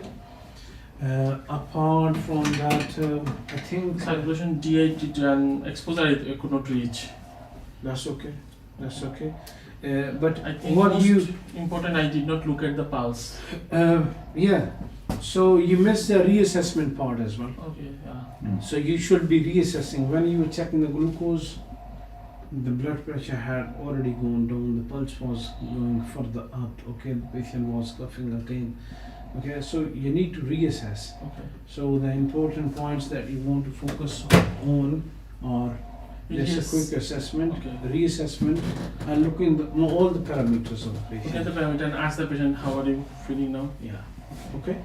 Okay. Does it make sense? Yes. All right. Anything that you want to add? No, no salbutamol. There is no wheezes. You won't give salbutamol. I give salbutamol. There are some which sound maybe seen. You can give. Well, yeah, you can give with the wheeze. You can give. But there was no wheezes. There was no wheezes. The Ronkai. Ronkai again, we give the salbutamol. But crackles we don't. Yeah. There was crackles, right? There was crackle as well as there was wheeze in the Ronkai in the middle. Wheeze, did you give? I listen wheeze, also crackles, both I heard. Yeah. I gave salbutamol because I listened wheeze and crackles I did not give anything. I was proceeding. Yeah. Yes. And the other thing that you need to consider is giving the furosemide because this is a fluid overload in the patient. Okay. I did not put attention in the pulse, so I think I gave the wrong thing, full fluid. Yeah. Okay. So the important points that you need to focus on in the patient: high flow oxygen. Okay. You can give low dose morphine when the patient was saying I have the chest pain, I can't breathe. Okay. That is low because of the fluid overload. You can give low dose morphine as well. Okay.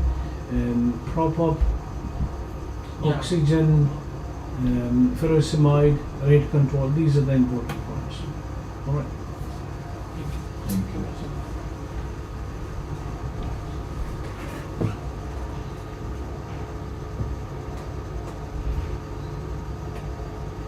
It should have withdrawn labs. Lab tests for the markers. Yeah. So he missed quite a few things, the cardiac markers, and he mentioned about the chest X-ray. I think. And ABG, yes. Did he mention about ABG? Yes, chest X-ray and ABG. Apart from that, the routine investigations, including the troponin, these are important. Pro-BNP is also important.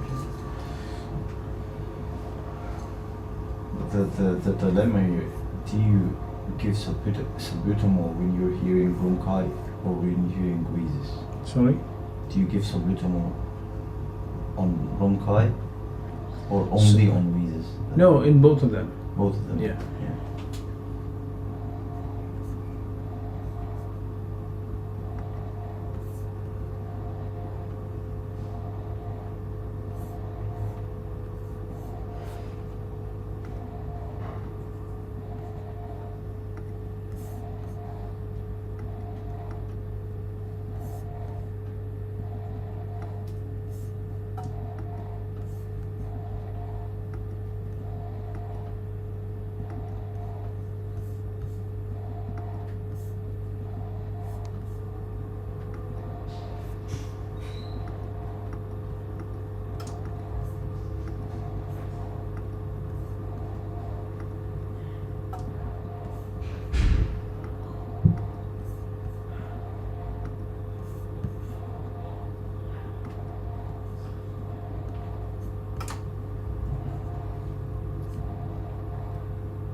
Begin.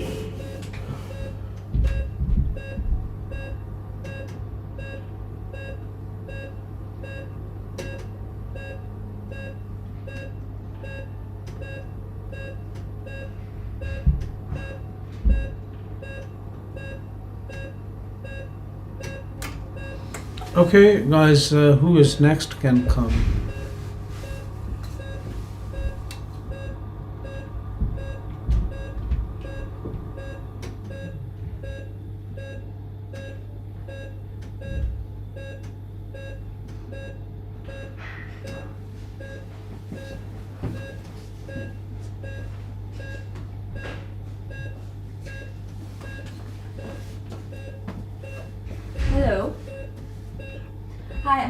Adi, I'm one of the doctors in this department. Can I please know your name? Well, he is not responding. Alright, so I'll confirm his name from the wristband. So he is Mr. Davidson. Mr. Davidson, can you hear me? No response. So I can see your heart rate is fine, oxygen's fine. So I'll his respiratory rate is low. So I'm just going to check his airways. His airway seems patent. I'm going to just uncover your chest to see your chest. Assume it is normal.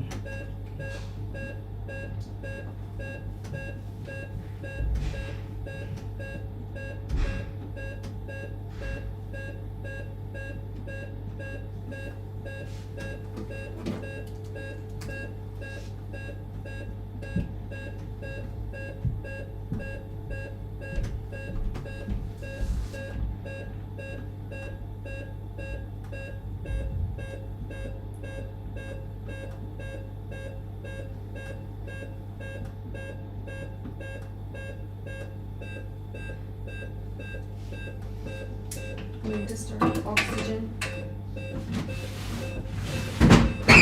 There is an oxygen mask by the side of the patient.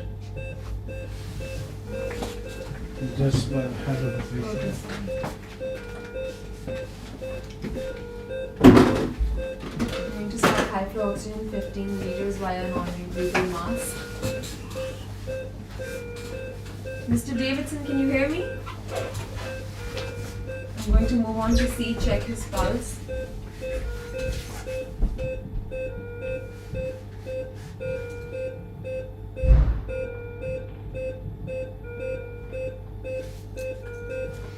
I cannot feel the pulse. I'll check his capillary refill time.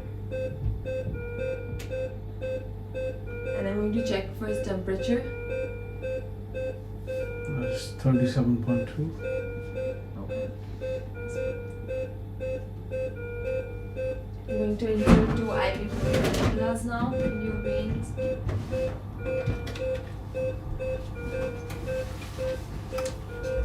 Since his pulse is high, I'm going to give him fluids through the cannula. 500 ml normal saline in 15 minutes.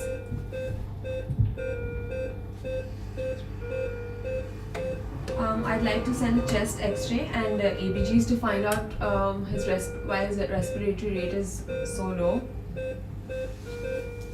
And his oxygen saturation is also dropping. I'm going to check for certain peripheral pulses.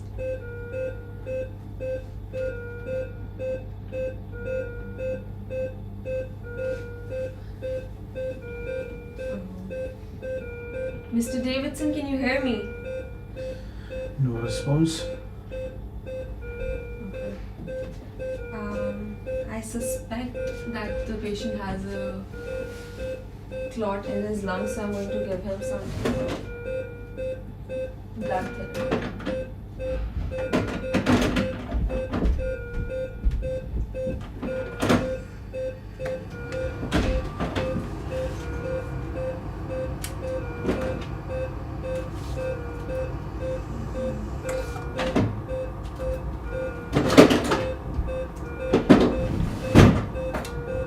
I'm going to give him heparin, 5,000 units. 2 minutes remaining. Supposed to talk to the examiner at 2 minutes. Okay, so tell me your diagnosis. So, Mr. Davidson, he's around 60 years of age. He came to us. He was admitted due to severe hip pain. I was called by the nurse to review him since he was unresponsive. I started my ABCDE assessment on his airway seemed patent, but the patient was unresponsive. His breathing was normal. I could hear bibasilar crackles, and chest expansion was normal. So I started him on 15 liters of oxygen via a non-rebreather mask. I could feel his peripheral pulses and his capillary refill time was not given to me. and I inserted 2 IV large bore cannulas. What is your diagnosis? I think it's pulmonary embolism, but I'm not sure. Okay. How do you manage? What are the signs and symptoms of opioid overdose? Pinpoint pupils, respiratory rate is as low as it is right now. So, Okay. and patient is usually unresponsive. Okay. What is the management of Okay. opioid toxicity? Naloxone, I'll give 0.4 mg and then I'll repeat it 0.8 mg. I can give up to 2 mg. Okay. To 0.4 grams. I think. So, what do you think you could have done for this patient? What are the important things that you missed? I did not check his pupil. I did not. Okay. So, this is what I told you in the beginning. If you see, now the major thing that you missed on this patient, you did not Move on to the next station. Okay. You saw the oxygen saturation, it was kind of borderline, you started oxygen, okay, but you did not look onto the respiratory. When you first came, it was 7, okay, so you kept ignoring, okay, and continued moving forward. Then you started the fluid, there was no reason, the pulse was only just a borderline high, blood pressure is beautifully maintained, okay. Yes, I know that in combination this is slightly varying, but not so much, okay. So I told you guys in the beginning, if you find low respiratory rate, had you found the low respiratory and you have thought about it, you could have looked into the pupil straight away and you could have found the problem right away from the beginning. And given the naloxone, the patient could have been just alert and saved, okay, but you could not do it. And was it not worrying for you that the patient's oxygen saturation is not improving? So when you saw that the oxygen saturation is not improving, you need to stop there, okay? Go I back. need to stop the oxygen. No, you need to stop yourself Okay. for the assessment, okay? Open, take it out, okay? Reassess, open and look into the airway again, okay? Do the full assessment. When there is no improvement, especially in this area, okay? So take the oxygen mask away, have a look into the mouth, okay? Is anything abnormal? You see that there is no problem, put the mask back on, okay? And again, full assessment, okay? Listen the chest.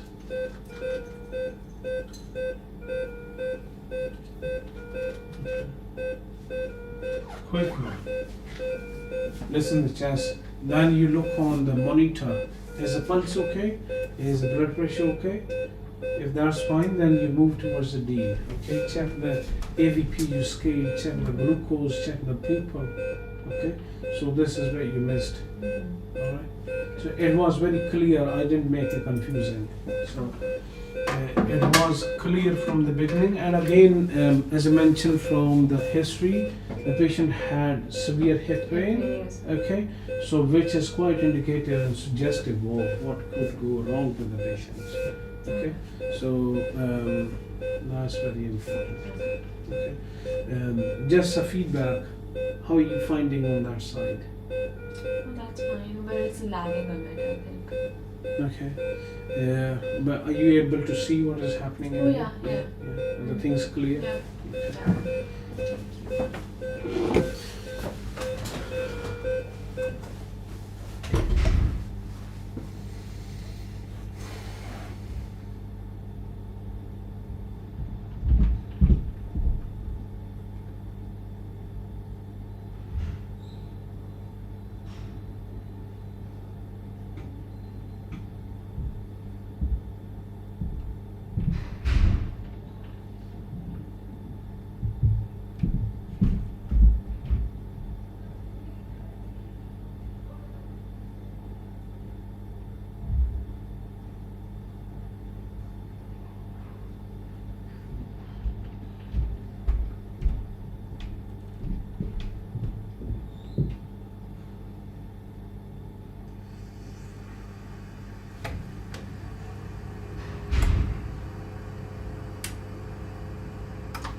So we're gonna start the new scenario now.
Begin.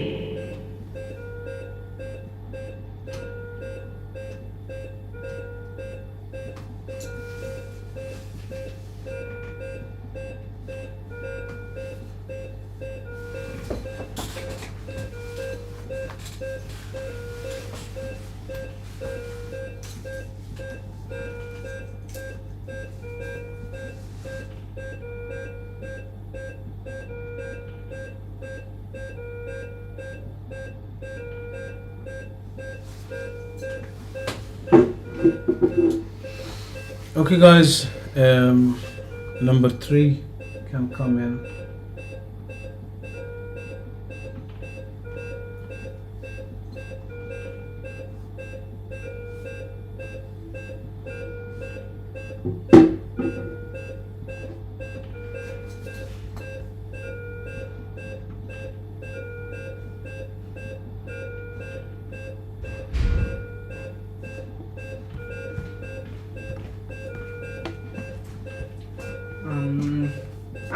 Hello, I'm Dr. Eunice. Are you Mr. Davidson?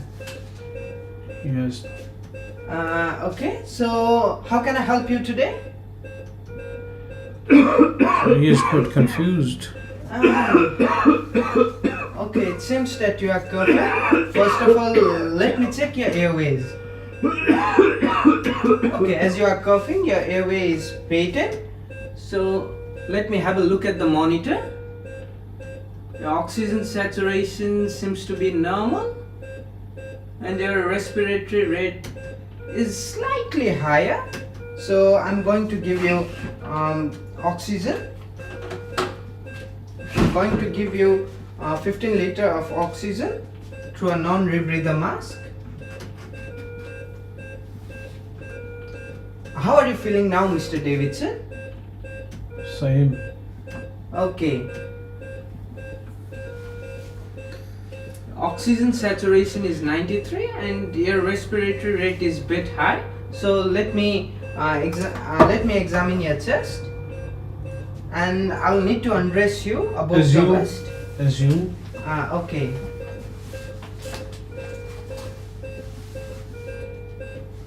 Okay, so now I'm going to feel for your chest.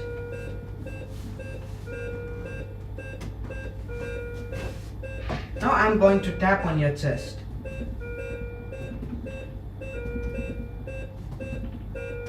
Normal.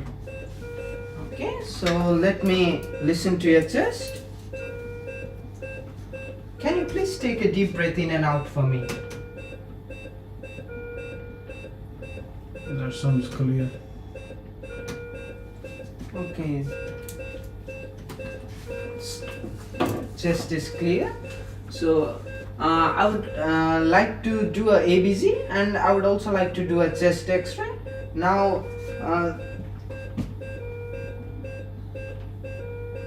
okay, let me feel for your pulse.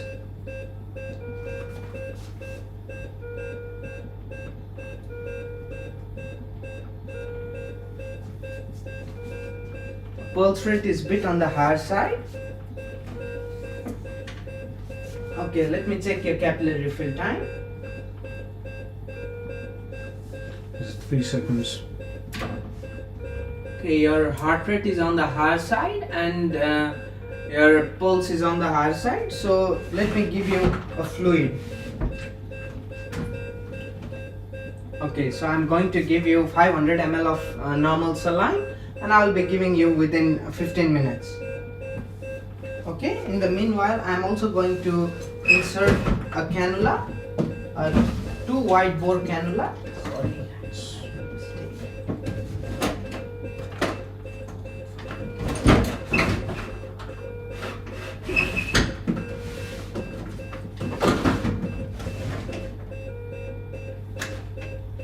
I'm going to insert a wide bore cannula in both of your hands, and I'm going to send some blood. I'm going to send a full blood count. I'm going to do a 12 lead ECG, some inflammatory markers, lactate, and I would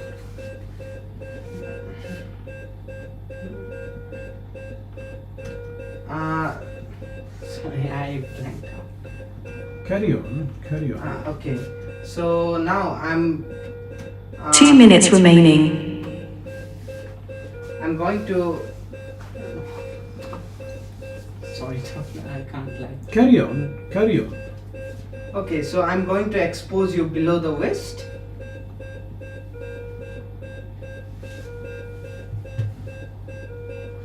There's no catheter and there's no abnormality. Okay, so I can see that your temperature is raised, so I would like to give you paracetamol through your veins.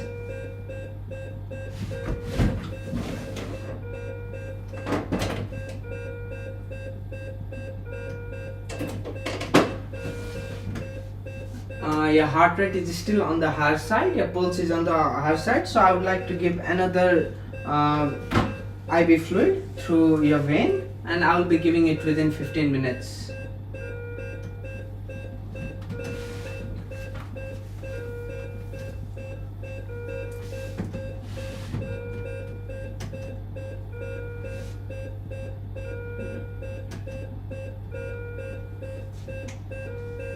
Okay, so I'm going to listen to your chest once again.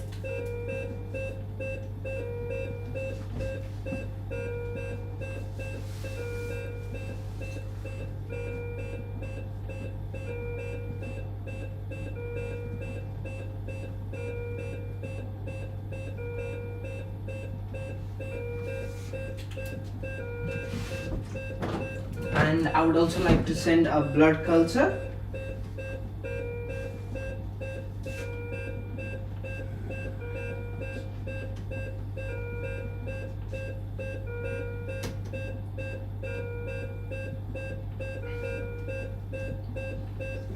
I'm blanked out.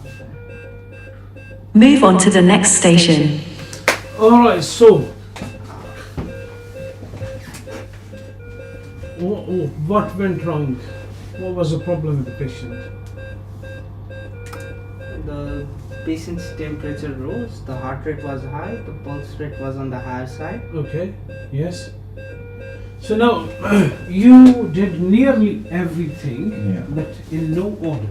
Okay? Yeah. So you did nearly everything without any order. I taught you guys to check the temperature. You check the temperature at the end. Yeah. Okay. So had you checked it with the circulation, you could have taken the blood culture. You did that just at the very end. Okay. You could have started the IV antibiotic. This is what I wanted to hear from your mouth. Okay. Now this patient had the UTI before, but this time around he has a pneumonia. Okay. The UTI is settled a bit. He developed the hospital-acquired pneumonia. Okay. So there are cracks on both sides. Okay. You gave the fluid before putting the cannula. Okay. So and you missed absolutely. You did not check reassess the patient's consciousness. You didn't look into the pupil. No blood sugar, no drugs, anything. Okay. So there was no order. Okay. So if you keep focus on the ABCD on the patient and on the monitor, you will never miss it. Okay? You need to focus on that. Okay, just work on your ABCD. Okay, so the management for any septic patient is sepsis 6. IV oxygen. Okay, ABG, IV fluids, IV antibiotics, paracetamol, very good. Okay, I really like that. Okay, and catheterization. There is no catheter. You can mention that I will catheterize the patient, and monitoring product. Okay. IV antibiotics. These are very, very important after checking allergies. The patient was coughing when you first came in, isn't it? Yes. So that was a sign that the patient has pneumonia. Patient only had the respiratory rate of 17. So did I need to do ABCs So and all that? it was 17 in the beginning. Initially, Okay, so I wanted to see your reflex on rechecking. It went to 35. Yeah. Okay, so it means that you saw just once only in the beginning. That's very important that you continue reassessing the patient. Okay, so had you gone back to the monitor, the patient, so you would have found that the respiratory rate is 35 now, 31 or 32. It was high for some time. Okay, so it came down to 29 after you mentioned giving paracetamol and IV fluids, another bag of IV fluid. Why did the patient not improve? Because you give one bolus only. Okay, reassess. If the patient had not improved, reassess and give another bolus, and also focus on the temperature. What the temperature is doing. This tachycardia is possibly because of this. Yeah. Okay, it was 147 in the beginning, but then you get paracetamol, it came down, and patient was still in shock. If you see the number, it was improving slowly. Okay, so overall, if we want to put it together, I wouldn't say that it was very bad. So it was haphazard, But you need to bring everything in order. I need to okay? do it in order. Yeah. Okay. So make No, sure the that thing you. that confused me was so many components became abruptly like high, so I didn't know like where to go about it. This is what you're learning here today. Okay. So those scenarios can be the most difficult, even difficult than what you will see in your exam. Okay. So just challenge yourself, and you can do it. You can do it. See, you did everything. Till the end, okay, apart from checking the D, but do not give up. Do not give up, okay? So you try to give up 3 times. That's bad. That is bad, okay? So we get this feeling many of the time when you feel blacked out, okay? When you feel shut, go back to A, B, C, D, E. A, B, C, D, E. Start your reassessment. Okay. Okay? Thank Excellent. you. Very Thank nice. you, sir. Okay. Thank you. Thank you.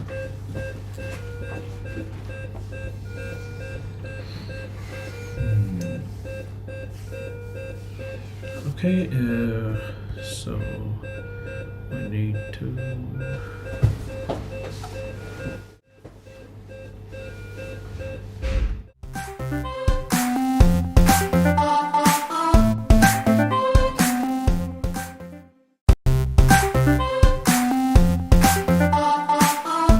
What exactly do we do here on this laptop?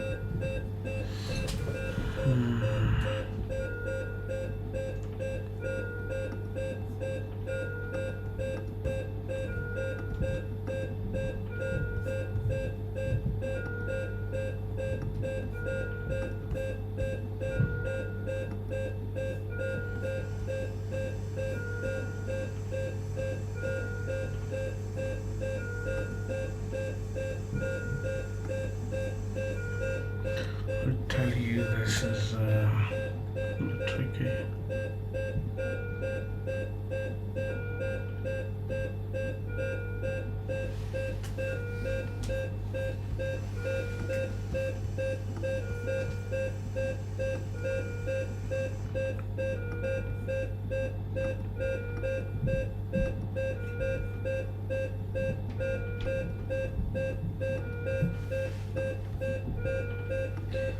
But I'm gonna make a call for a landlord. Okay, 2 minutes and I'll be back. Okay.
Begin.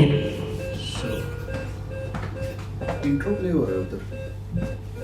Intro मैं setting कर रहा था. Yes.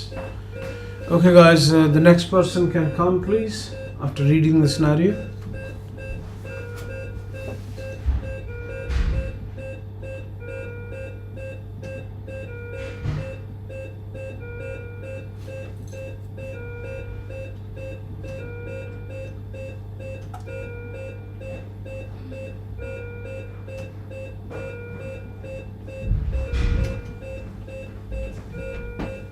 Hello, Mr. Reynolds. I'm Radwa. I'm a treating doctor for you today. What happened?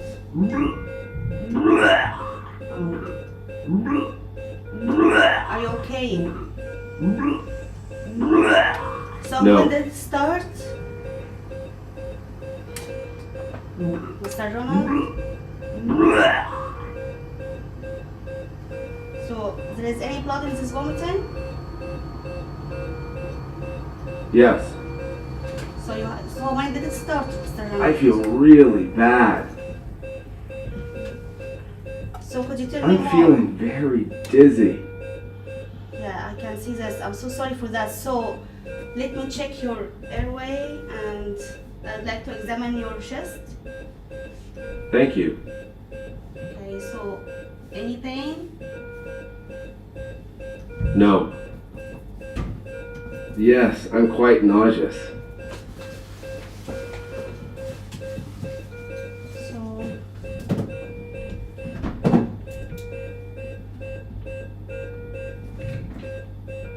I'm so sick.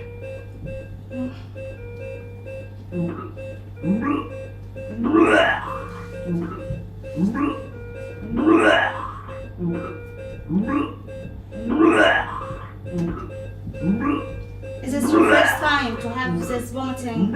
And Yes. so I check your pulse.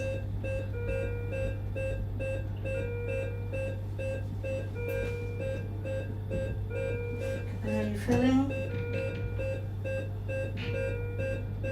So your blood pressure? Your pulse is quite high and your temperature is low.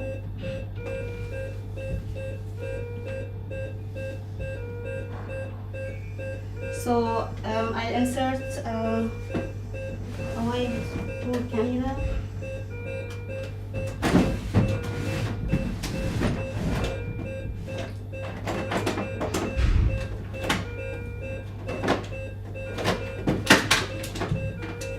Okay, and I'll give you some. I'm so sick.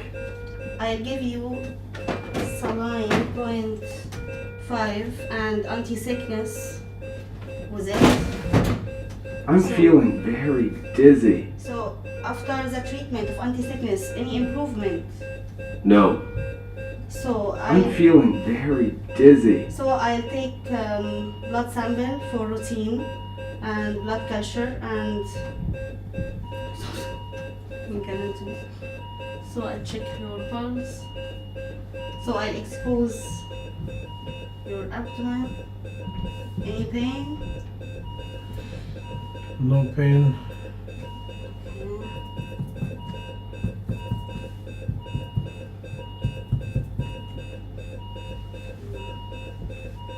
I don't know. So do you feel better, mister? No.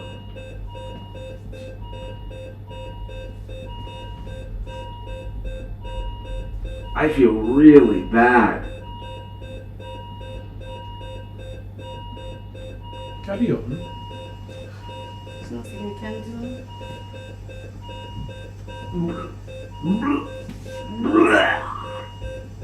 So it is hematemesis. So are you taking any medication? Yes. So what's that? Do you know? I'm taking naproxen, doctor. Okay.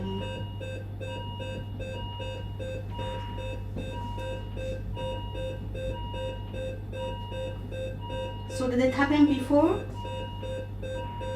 No. No.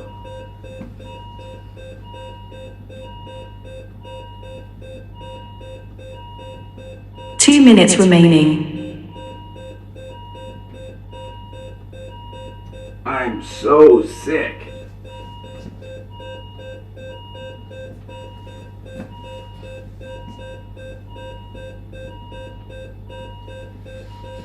Given up? Okay. So what do you think went wrong in this? He has hematemesis. Okay. I don't know why. You told me he is taking naproxen. Yeah. So he has low blood pressure and the pulse is high, and I gave him intravenous fluid Okay. and sickness. So You didn't give anti-sickness, you simply asked the patient no, I how you told them feeling. I give the fluids and anti-sickness treatment with fluid, and I asked him, did you improve? He told me no. No. Okay. So you can give it again. I'm not really aware if you gave anti-sickness in the beginning or not. Where is the sympathy? Where is your sympathy, empathy? Yeah. Okay? The patient is crying, yelling that I'm not feeling well. Okay? So could you not talk to him just to say a few words? Do not worry, we are here to look after you. Okay, I'll make you better, I'll make you feel better. Okay, let me examine you. Could you not say? I didn't say anything. I just told Yeah, this is what I'm saying. So you need to say, you need to be. because I was just focused what is going on. No, you were not focusing on that either. Okay, so what is oxygen saturation? I'm struggling just to find it. This is oxygen saturation. Yeah, I didn't give him oxygen. So you did ask the patient, are you taking any medication? Patient said yes, and then you asked what is. Move on to the next station. Naproxen. Okay. So does that not trigger any thoughts in your mind? It could be gastric erosion. The patient is bleeding from that. Okay. So that's very important. You continued. There was no order. There is no ABCD at all. There was no sympathy. There is no empathy, and you're not focusing on the monitor as well. Okay. So every single parameter that you're checking on the patient, you need to check on the monitor as well, and you go along. Okay. So this is how you should be doing. Okay. Oxygen saturation is very important. You can start the patient oxygen through the nasal cannula. Okay. So if the patient does not improve, the patient says, "I'm still feeling sick." Don't worry, I'll give you a different anti-sickness medication. Okay. I don't see any point doing the cultures. Okay, but what you need to do is keep the patient nearby mouth, IV fluids, and omeprazole. Okay, and group and save, cross match. The patient is in shock. Okay, 94%. There was no monitor connected in the beginning, so you need to see that. You need to verbalize if there is no monitor connected. This is what I did that intentionally. I just want to see your reflex. It's not you only. Everyone else is learning from you. So if there is no monitor connected, it is important that you ask that I want to connect my patient to the monitor. Yeah. Okay? Yeah, I thought that you're just waiting me to examine and then you will connect. No, Yeah. no. It's not like that. Okay, so you need to actually ask if there is no monitor. Okay? You need to verbalize that I want to connect my patient to the monitor. Then you will see the findings coming from it. Yeah. Okay. Okay. Thank you.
make a viewing and to make a deal with the body.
Begin.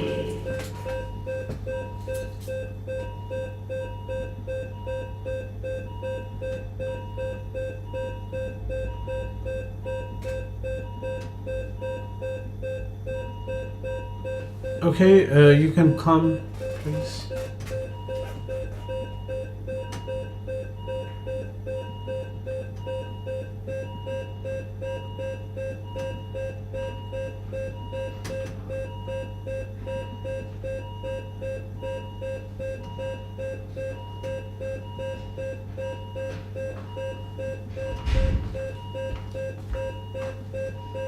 Hello, I'm Dr. Aisha, one of the doctors in the department. Can I get your name, please?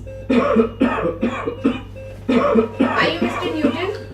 Yes, he is Mr. Newton. Okay, Mr. Newton, please can you tell me what happened? I can see my patient is coughing, so his airway is patent. What happened, Mr. Newton? Please connect the monitor.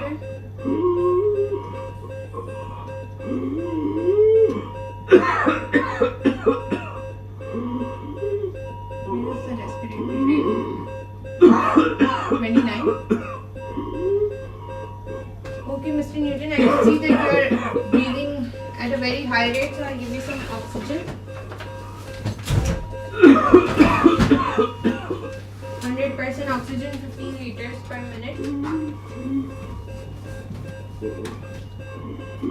I'd like to inspect your chest. For that, I'd like to expose you above the waist. I can see symmetrical movements of the chest. Now I'd like to touch your chest. Can you take deep breaths for me, Mr. Newton? How are you feeling now? Are you feeling better?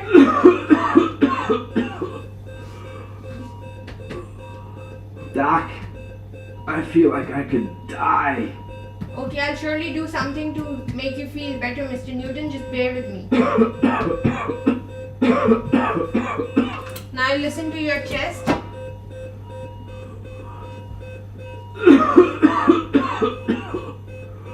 Can you take deep breaths for me?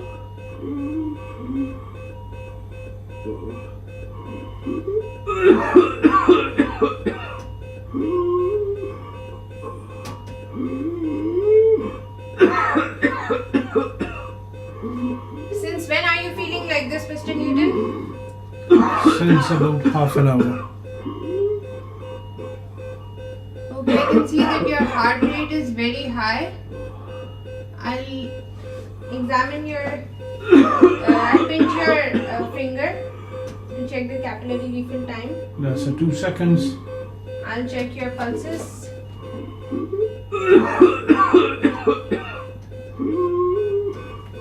Your blood pressure is alright.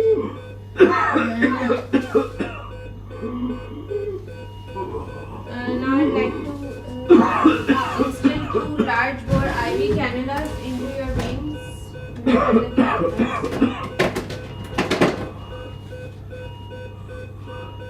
I'll take blood samples to your chest X-ray, ABGs, ECG, and send routine investigations. And I can see that your heart rate is very high and you cannot breathe. So I'd like to expose Mr. Newton to check for any visible abnormalities. So there are fading rashes on the Oh, body. I can't breathe and my chest hurts. Okay, Help. so I can see that you have rash on your body. I will remove everything that is attached to you. Is there a catheter attached? No. Okay, so I'll remove the antibiotics that have that you've been attached with. That's And- been given already. Okay, so I will give you adrenaline 0.15 milligram, 1 in 1000. Where is it? How much? 0.15 milligrams.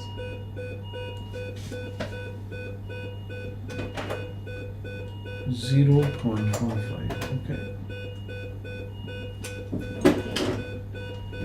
I'll give it into your muscle Oh, I and you should can't feel breathe and my better chest soon. hurts. Help. You'll feel better soon, Mr. Newton. I don't feel well. Okay, and I also give you 10 milligrams of chlorpheniramine through your veins for the 2 minutes remaining.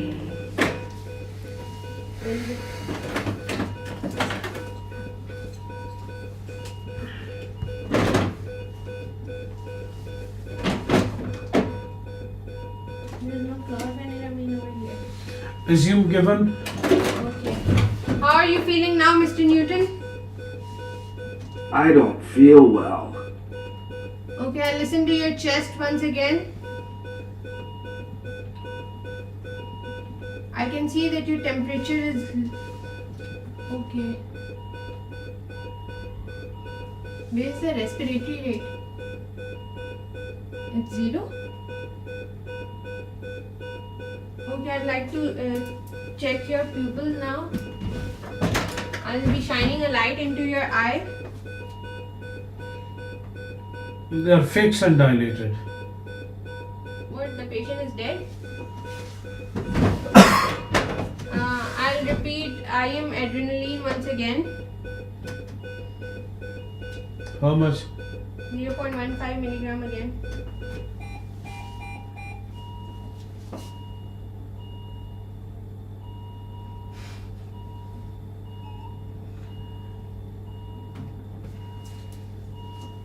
He's dead? Of course. Why? Just take the oxygen mask off and have a look into the throat. Oh. But he was coughing. You know, when the patient is coughing, it means that the airway is patent. In the beginning, he was coughing when he first came.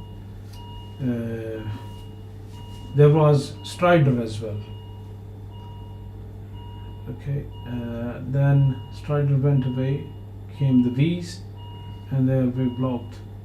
Move on to the next station. There was no improvement in the oxygen saturation. Yes. Okay, It was worsening. it was going down. You kept moving forward, going to D and going to E and everything, but you did not reassess the patient. And the dose of adrenaline is wrong. 0.15 milligrams. No? It's 0.5 mil, 1 into 1000 intramuscular. 0.5 ml. Yeah, It's not or 0.5. 0.15. No. It's a 0.5 milligram or 0.5 milliliter. So both of them are. It's a 1 milligram per milliliter. 0.5 ml, 1 in 1000. Yeah, 0.5 mil or 0.5 milligram. Both of them Repeat are. it after every 5 minutes, we'll repeat Yeah. the same dose. Yeah. So you need to know your doses. What are the doses? What you missed in this reassessment, looking into the throat, you start the oxygen straight away. I mentioned to you, even if the patient is stable, it does not take much long for you to have a look into the throat. Okay, look into the throat. And there were rashes. You responded to that. I wanted to improve the patient. Unfortunately, the dose was wrong again. So you need to know the dose, their route, and their Route concentration. was right, I missed the dose. Okay, so you need to say it in full. 0.5 milligram intramuscular, 1 into 1000 adrenaline intramuscular. Okay, the respiratory rate went down to 0 because the airway has not obstructed. Okay, so reassessment is very, very important. If there is a deterioration, then it is important that you reassess the patient from A to Z again. Okay, from airway to E, or whatever you have done so far. So, inna lillah. Yes.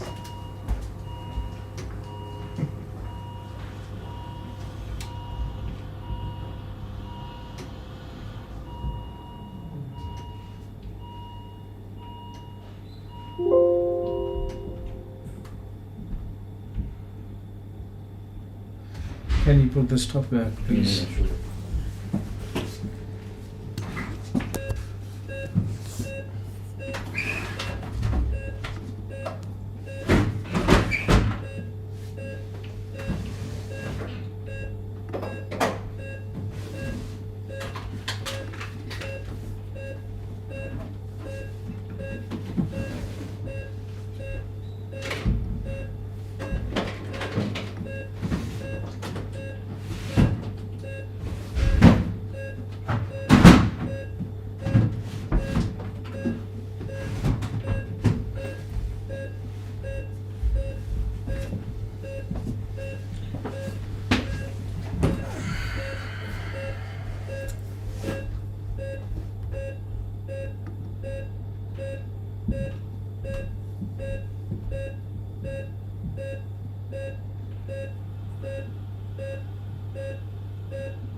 Okay, number 6, you can start reading, and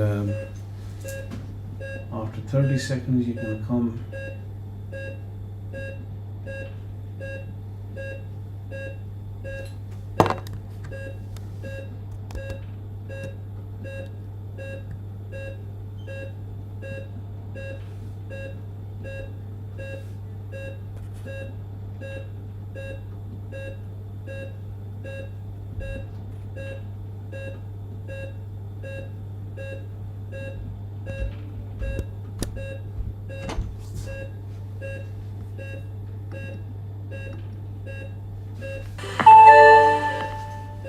Begin.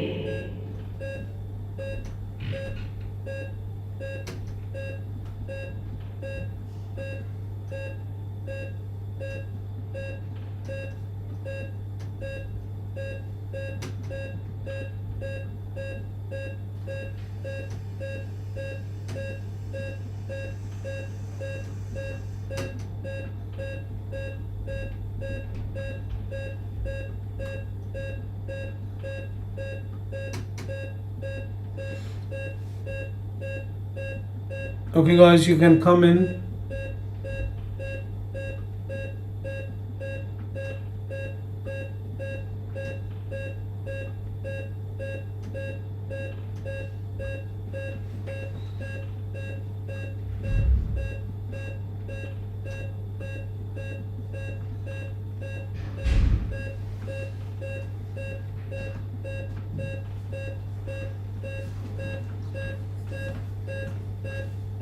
Hello, I am Dr. Ahmed Al-Rumani, one of the junior doctors here. Mr. Morrison?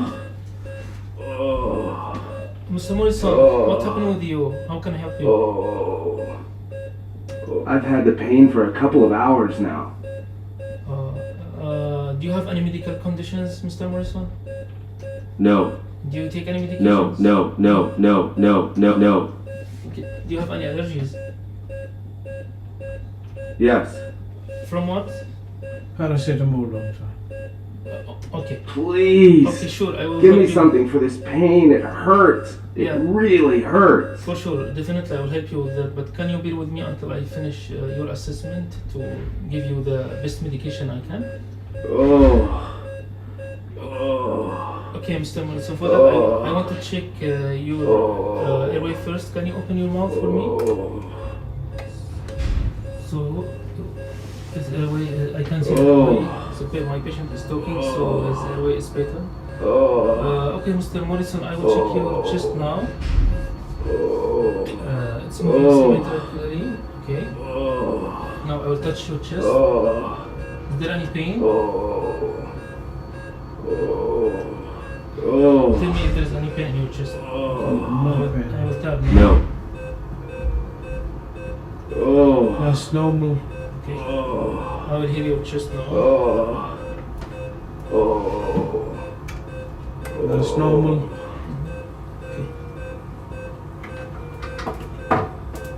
Okay, also I will complete my assessment by making a chest x-ray and take EBG also, make ECG. Okay, Mr. Morrison, I will check now your circulation, I will check your pulse.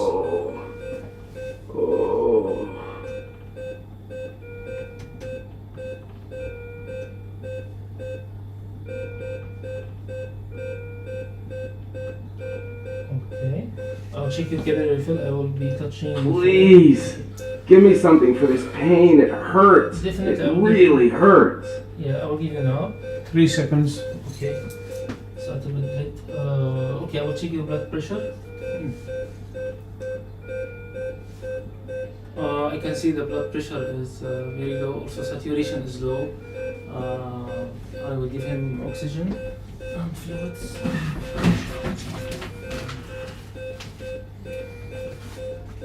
I will start you on oxygen, Mr. Morrison. 50 liters per minute. Okay. Thank you. Insert whiteboard cannula also.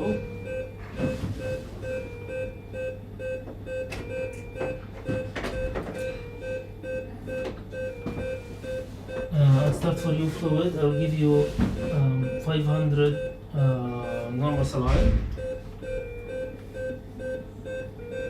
Thank you. How are you feeling now? I feel really bad. Okay. Also, I will give you a painkiller now. Did you have any painkillers given? No. Okay. I will give him morphine, 4 mg IV. Okay. Thank you. Are you better now? Okay. I'm gonna to expose you under your waist. Okay, to see your tummy and pelvis and lower limbs. So there is a dressing that you can see that's dry. Okay.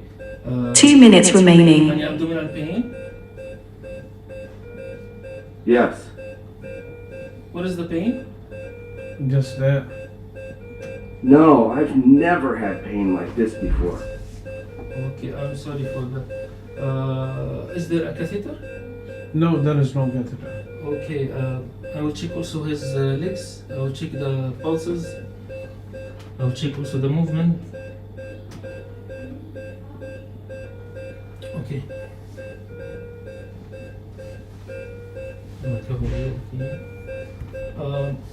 I will check also blood glucose.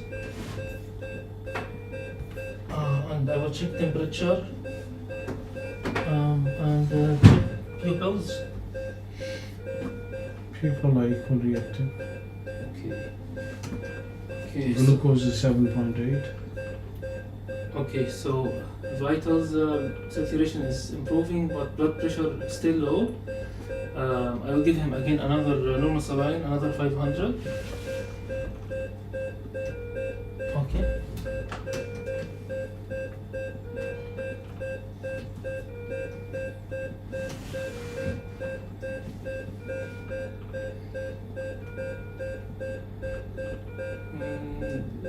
Blood pressure is still low. How are you feeling now, Mr. Morrison? I don't feel well. Okay, can can see blood pressure still low, saturation is normal, his pulse is high.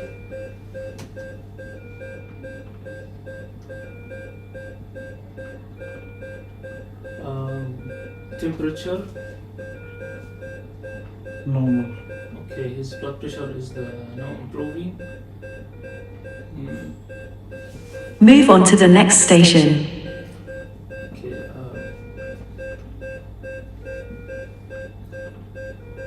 Okay, you feel that? Mine. I'm confused, maybe it's a case of sepsis or because of the operation or something else, I'm not sure. What was the history of the patient? He has pain and he had the operation, cholecystectomy, and he has pain in the abdomen. Okay. So maybe it's something complication from the surgery or maybe sepsis because of the surgery, right?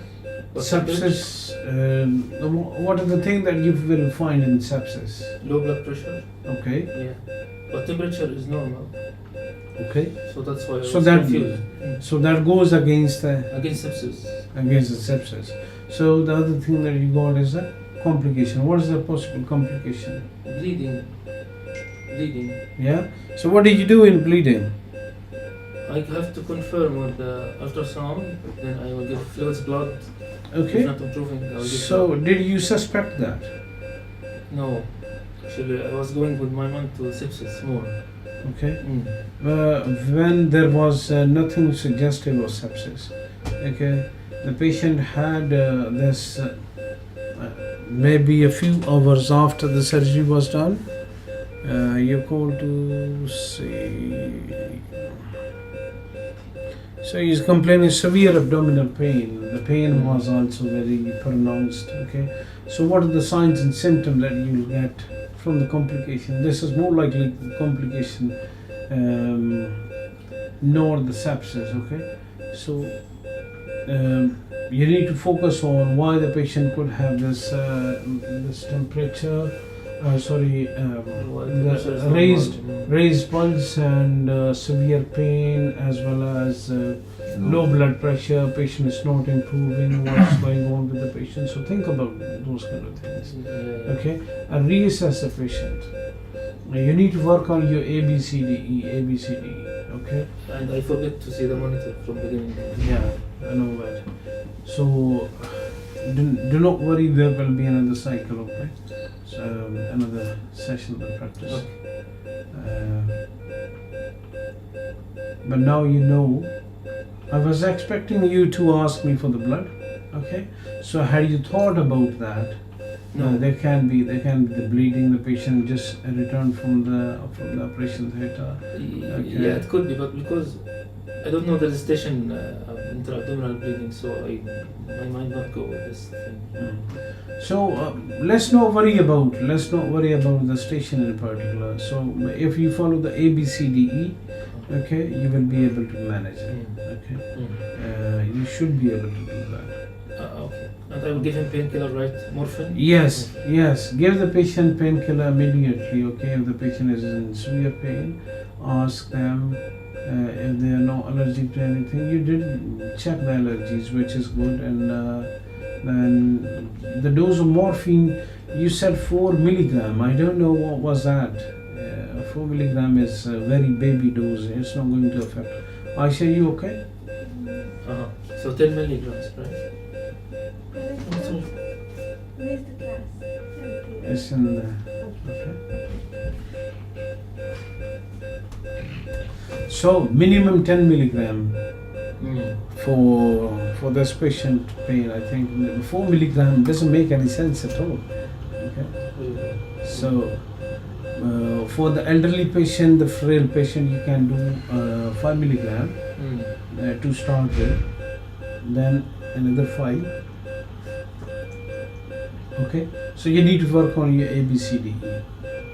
Okay, and think out of the box. What can go wrong with the patient? Go with the scenario, the situation. The patient is post-op. I think you were thinking right. Okay, there was nothing to confuse you of this sepsis. If you're not finding any clues suggested sepsis, simply just go beyond. Alright? Yeah, okay.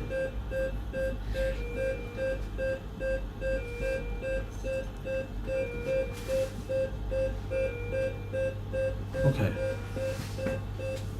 Okay, thank you. You're welcome.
Okay guys, whoever is the next should get ready and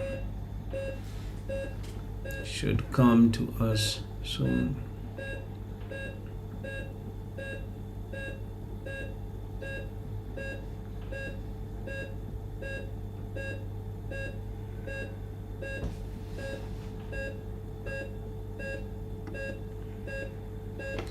Okay, then come in.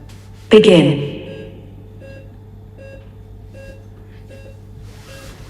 Remove that. You need to remove it into those.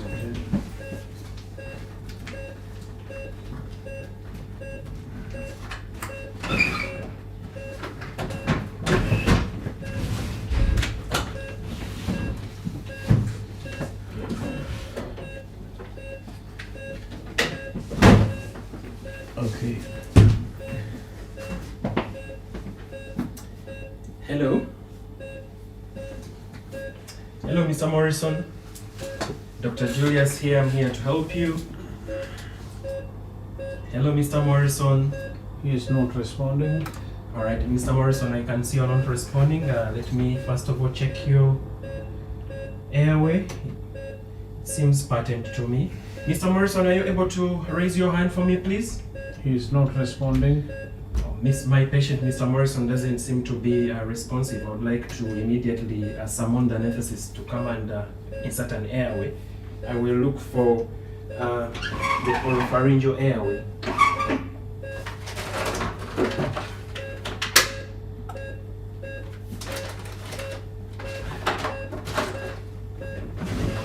Alright, Mr. Morrison, I'm going to insert the oropharyngeal airway.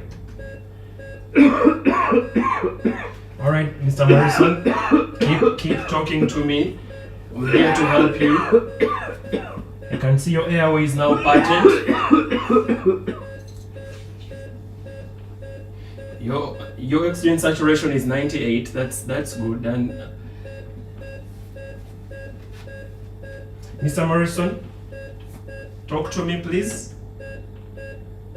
All right. I'm going to examine you. I would like to examine your chest. Assume exposed. On inspection, I can see the chest is moving, Mr. Morrison. I'll try to assess the chest expansion.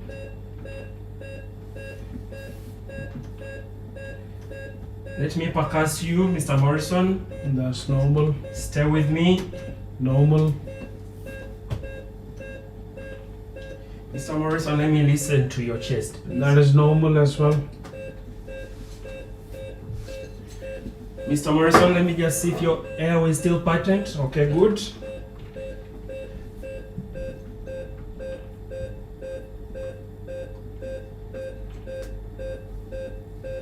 Okay, Mr. Morrison, I can see that your pulse is a little bit high. Let me assess for your pulses.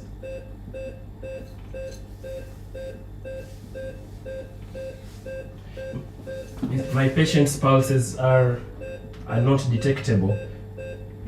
I'm going to immediately put 2 large ball lines of a green cannula on both hands.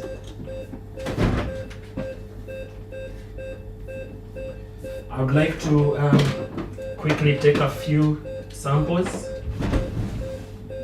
I'll take a full blood count, inflammatory markers. I'll take some lactate and also clotting profile. I'll do some grouping and cross matching for you, Mr. Morrison.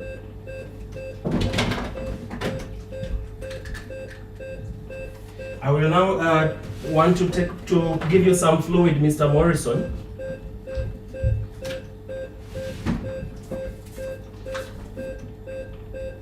I will use a normal saline for you. My patient's normal saline is okay. It's not expired.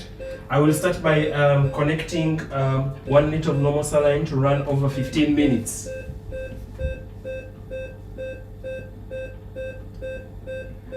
All right, Mr. Morrison, this is not responding. I'll give you another 1 liter in 15 minutes.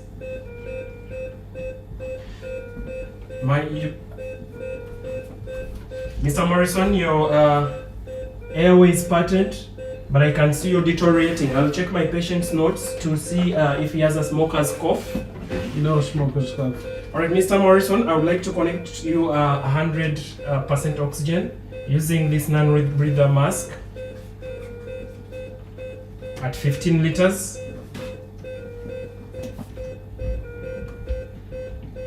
Two minutes remaining.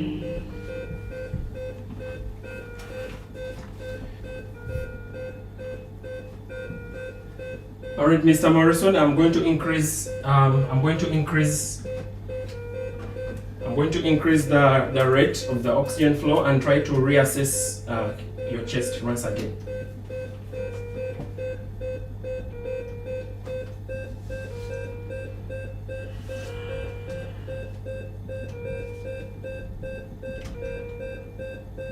All right. My oxygen is rising up, Mr. Morrison.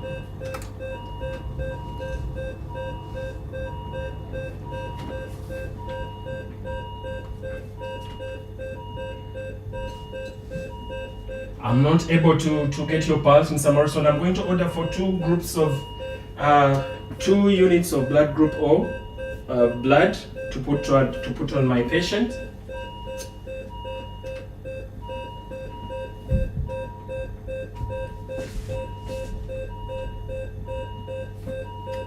Could I have the blood? No, they've been ordered. All right.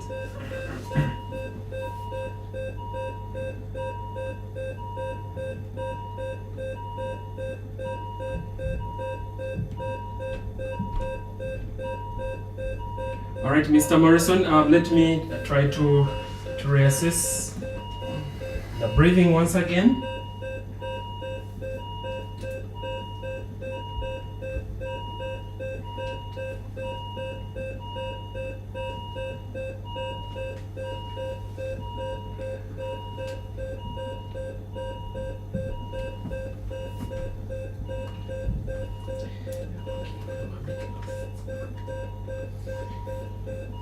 Move on to the next station.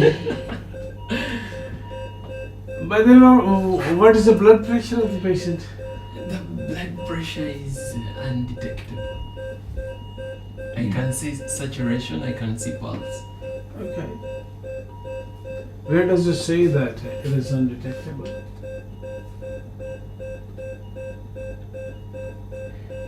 Ideally it's supposed to be somewhere here, and it's undetectable. So I think I have to Did you ever check? Did you ever check the blood pressure? no, I forgot. Huh? I forgot. Can you see the respiratory rate in here? No. Also, the breathing, I forgot the respiratory rate. Yeah. So the monitor was not actually connected at all throughout. So that means I have to connect the monitor. Yeah, if you cannot see, you're not worried about where's the blood pressure going, where's the respiratory rate going. Okay? That's why I got confused. I was like, what's happening? Yeah, okay. Yeah. And the blood pressure was all the way, it was normal. Mm-hmm. It was just a pulse. Mm-hmm. What happened? What can cause this kind of loss of consciousness in the patient? Where is the problem lying if the blood pressure is undetectable? It's the heart. What? No, it was not. It was not undetectable. Okay. You didn't check the blood pressure at all. It was not undetectable. The respiratory rate was also not undetectable. Okay. No, then you lied to me. Then you. Okay. Let me show you that you said that you cannot feel the pulse. Come on, I'll show you. Okay. That you felt. Okay. So you check the radial pulse. Pulse strength was normal. Okay. You checking the pulse. I can see it is just registering here. Come on, see. It does not lie. You can lie. Okay, you check the pulse and it has registered. Okay, so you cannot lie to the examiner. You need to, when you are checking the pulse, you need to focus and can you actually feel or not? Okay, or you're just dramatizing. Okay, so you need to be careful about what you are saying. Does it make sense? Now you are checking the pulse on the pedal artery. Yeah, just put your hand on the pedal, dorsal spidus. Can you see the hand? Yeah. So you cannot lie to this. So that's why the monitor went off.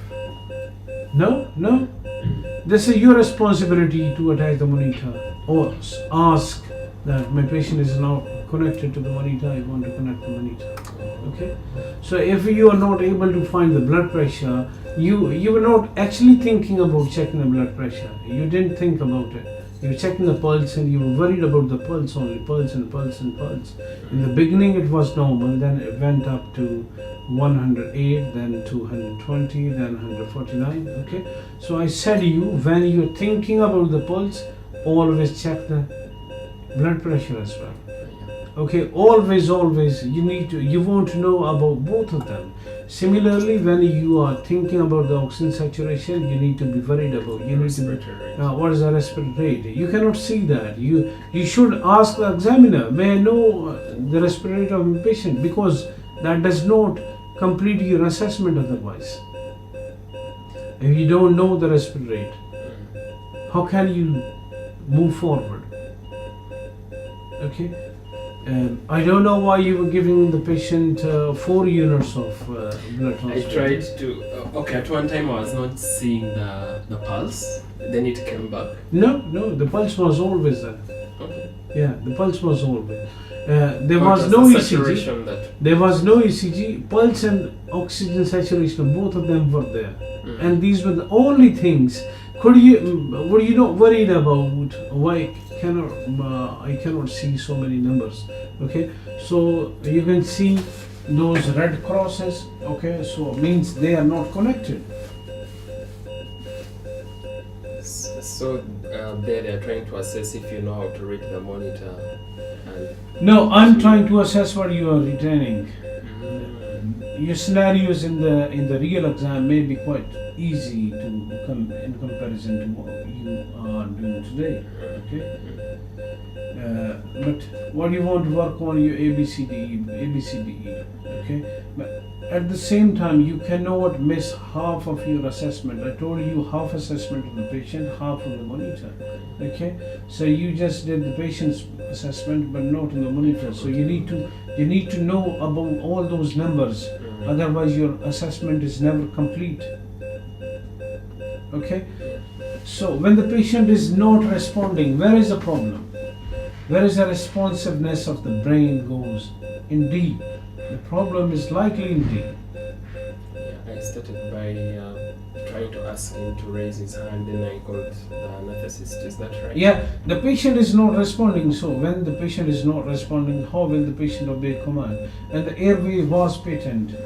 Okay, why did you want to put the airway in the throat?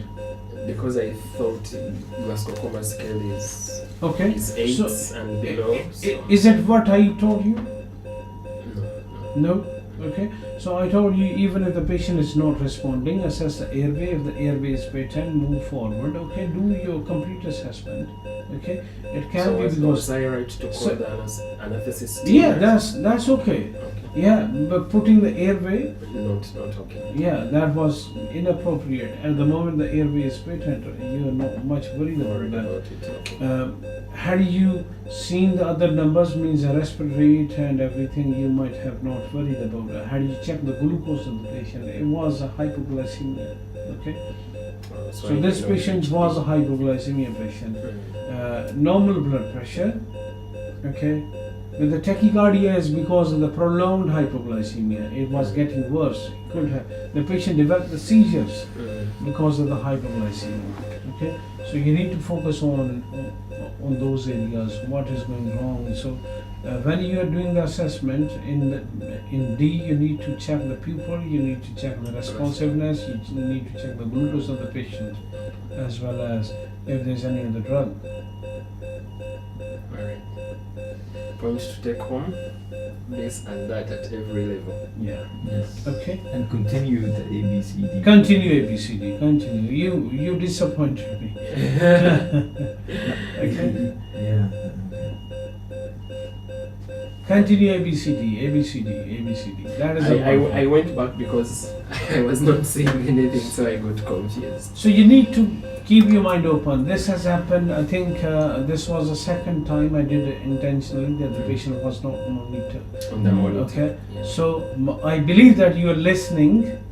You're following what we are doing in here. You are listening on that side. So had you focused on what we said in that time? I said if the patient is not connected to monitor, I think it was Sadia when we did it, the patient was initially not connected to the monitor. I'm not sure whether Sadia or someone else. But I said if the patient is not connected to the monitor, ask the examiner that I want to know about the blood pressure and those kind of things. Okay, sometimes there may be no monitor, the monitor may be broke. Okay, so they can give you the findings. And the blood pressure is this, the capillary fill time is this is the temperature, like those kind of things. But it is important for you to keep in mind that these are the important bits that you want to know. You cannot move forward. Okay?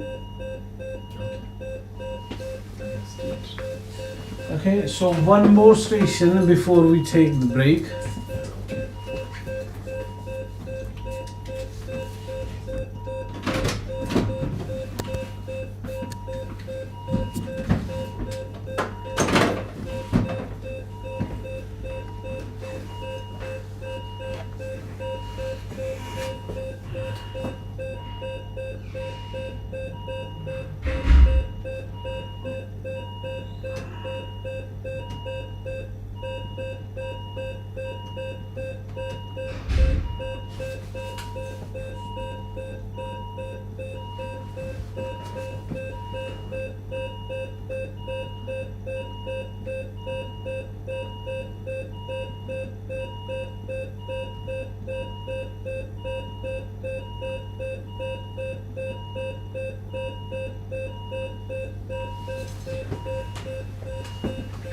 You okay? Do you want to go somewhere?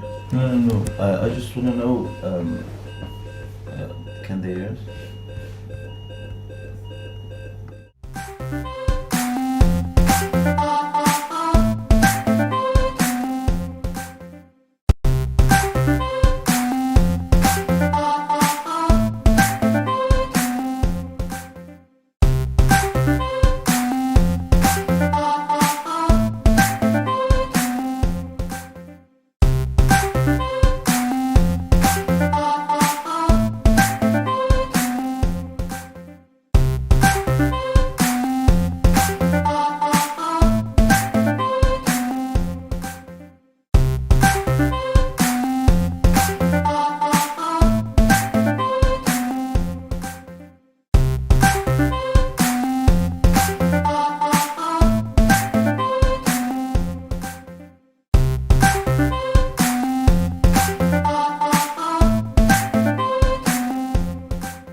Okay guys, this is the next station for the last person before we take break.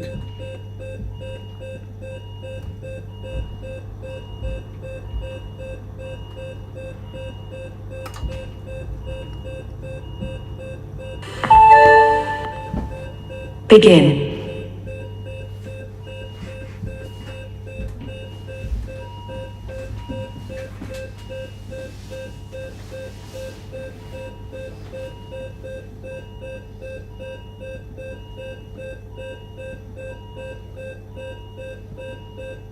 Okay, you can come in.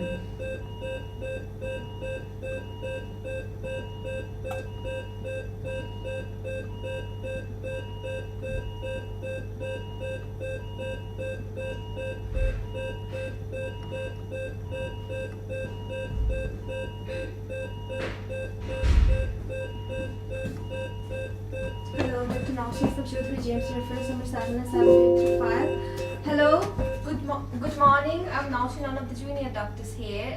You must be Mr. Newcomb. Yes. Okay, can you please confirm your age for me? Oh, you got hell. I can see that. I can see that you're stressed. Can you please tell happened? Help! It's not helping. Okay, I'm helping you. Please bear with me. I need to check your airway. Let me check your airway. As you were coughing, so your airway is patent. Now let me look at the monitor. I can see that the saturation is going down and the respiratory rate is a bit higher in the higher side. So, Mr. Newcomb, can you please tell me, do you have any COPD? Have you ever smoked before? No. Are you a smoker? No. Okay, so now I'm going to give you 100% oxygen by non-breather mask, 15 liters per minute. So, how are you feeling right now? How are you feeling, Mr. Newcomb? Don't let me die, please. Just don't let me die. Okay. Let me check the chest exam for you.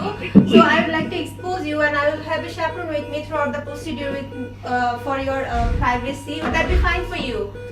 And let me expose the chest for the patient. I'm checking the Chest is clear. Okay. Now I'm going to see the chest expansibility. So I'm going to tap you.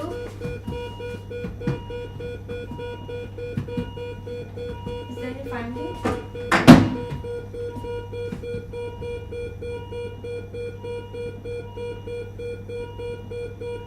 I can appreciate some crepitus in your chest, so I would like to reassess the saturation. I can see that the patient's saturation is falling down, so I need to increase the oxygen level, and I can see that I can't able to see any blood pressure. Can you please connect the monitor for me? It is already connected. So I can see that my patient's heart rate is going up, so I need to right now I need to send the ABG and chest X-ray first, and then now I'm going to examine his chest.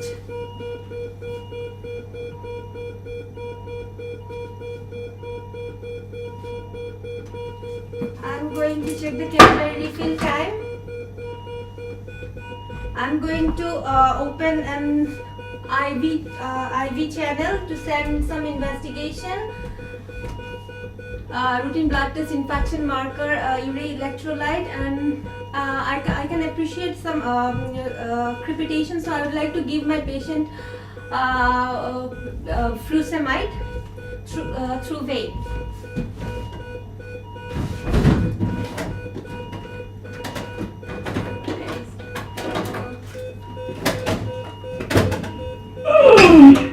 Help! I can't breathe. Help! It's not helping. Yeah, I'm trying to help you. Please bear with me. I would like to examine your tummy. Would that be fine for you? Now I'm going to expose your tummy. Thank you. Do you have any pain in your tummy? 2 minutes remaining. No. Is there any finding? Okay, now I'm going to check your blood sugar.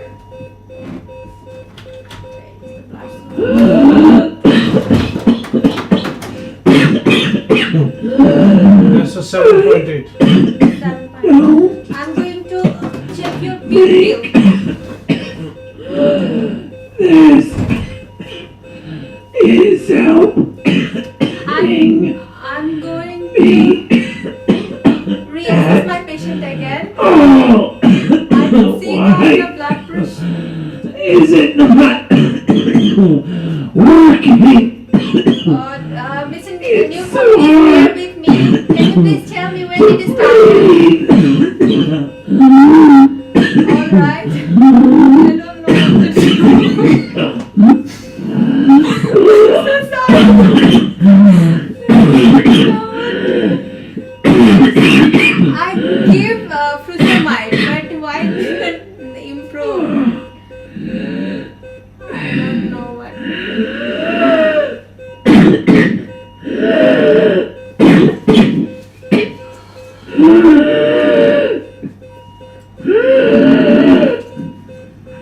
I forgot the temperature.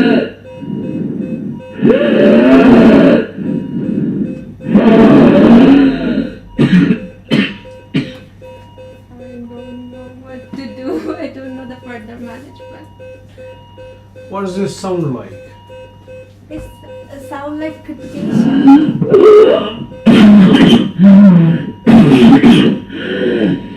Please. Move on to the next station. So did you give furosemide for this? No, salbutamol. Yeah? But initially I didn't listen. I didn't listen carefully. I got No, confused. did you need to listen anything else in addition to this? So there is a clear loud wheeze. The patient has status asthma. Okay. So what else you need? And I mean, This is so loud. This is actually this is actually your examination sounds. Okay. These are the real sounds when you go inside. This is what you will hear. Okay. Okay.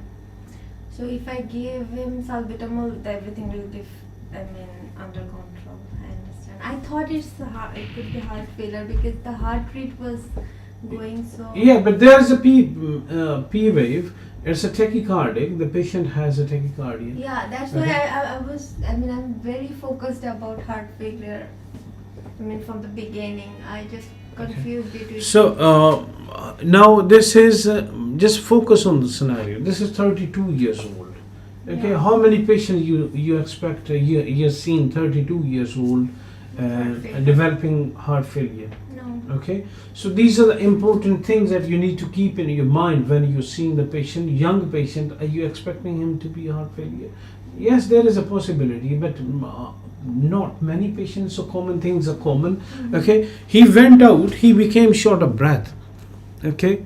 Yeah. He went out to have a good on a sunny day. Okay, so sunny days, think of what can happen, pollens and flowers and all those kind of things. So that's why it is important to focus on the whole scenario, not just only one thing, or tachycardia, this and that. Okay. And tachycardia just distracted me. No.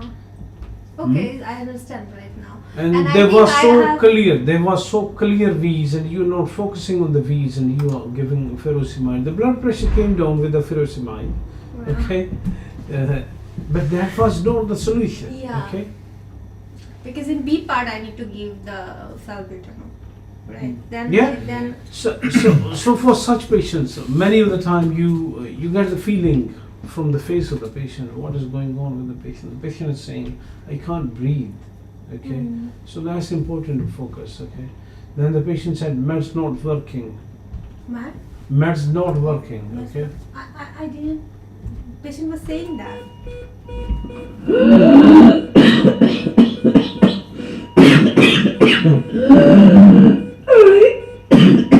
Don't think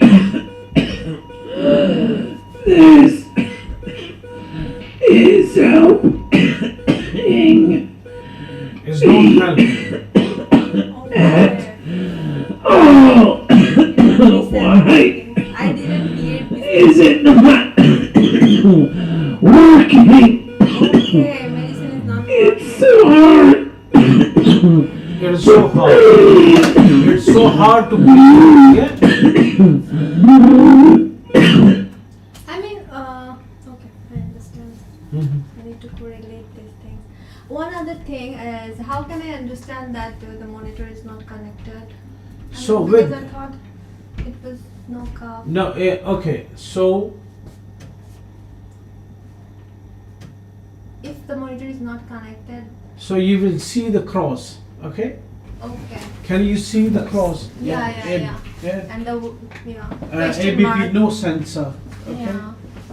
ABC, ABB tap There no still sensor. will be some 76, 97. There may be these are partially connected. Okay, so oxygen Pulse oximeter. pulse oximeter is Yeah. connected. Okay, if you see the pulse oximeter reads the pulse as well. Okay, oxygen saturation plus the pulse, it reads both of them. Okay, even the tiny one, if you Yes. connect that, it tells you the pulse as well as the oxygen saturation. Mm-hmm. Okay, thank you. Okay, stop.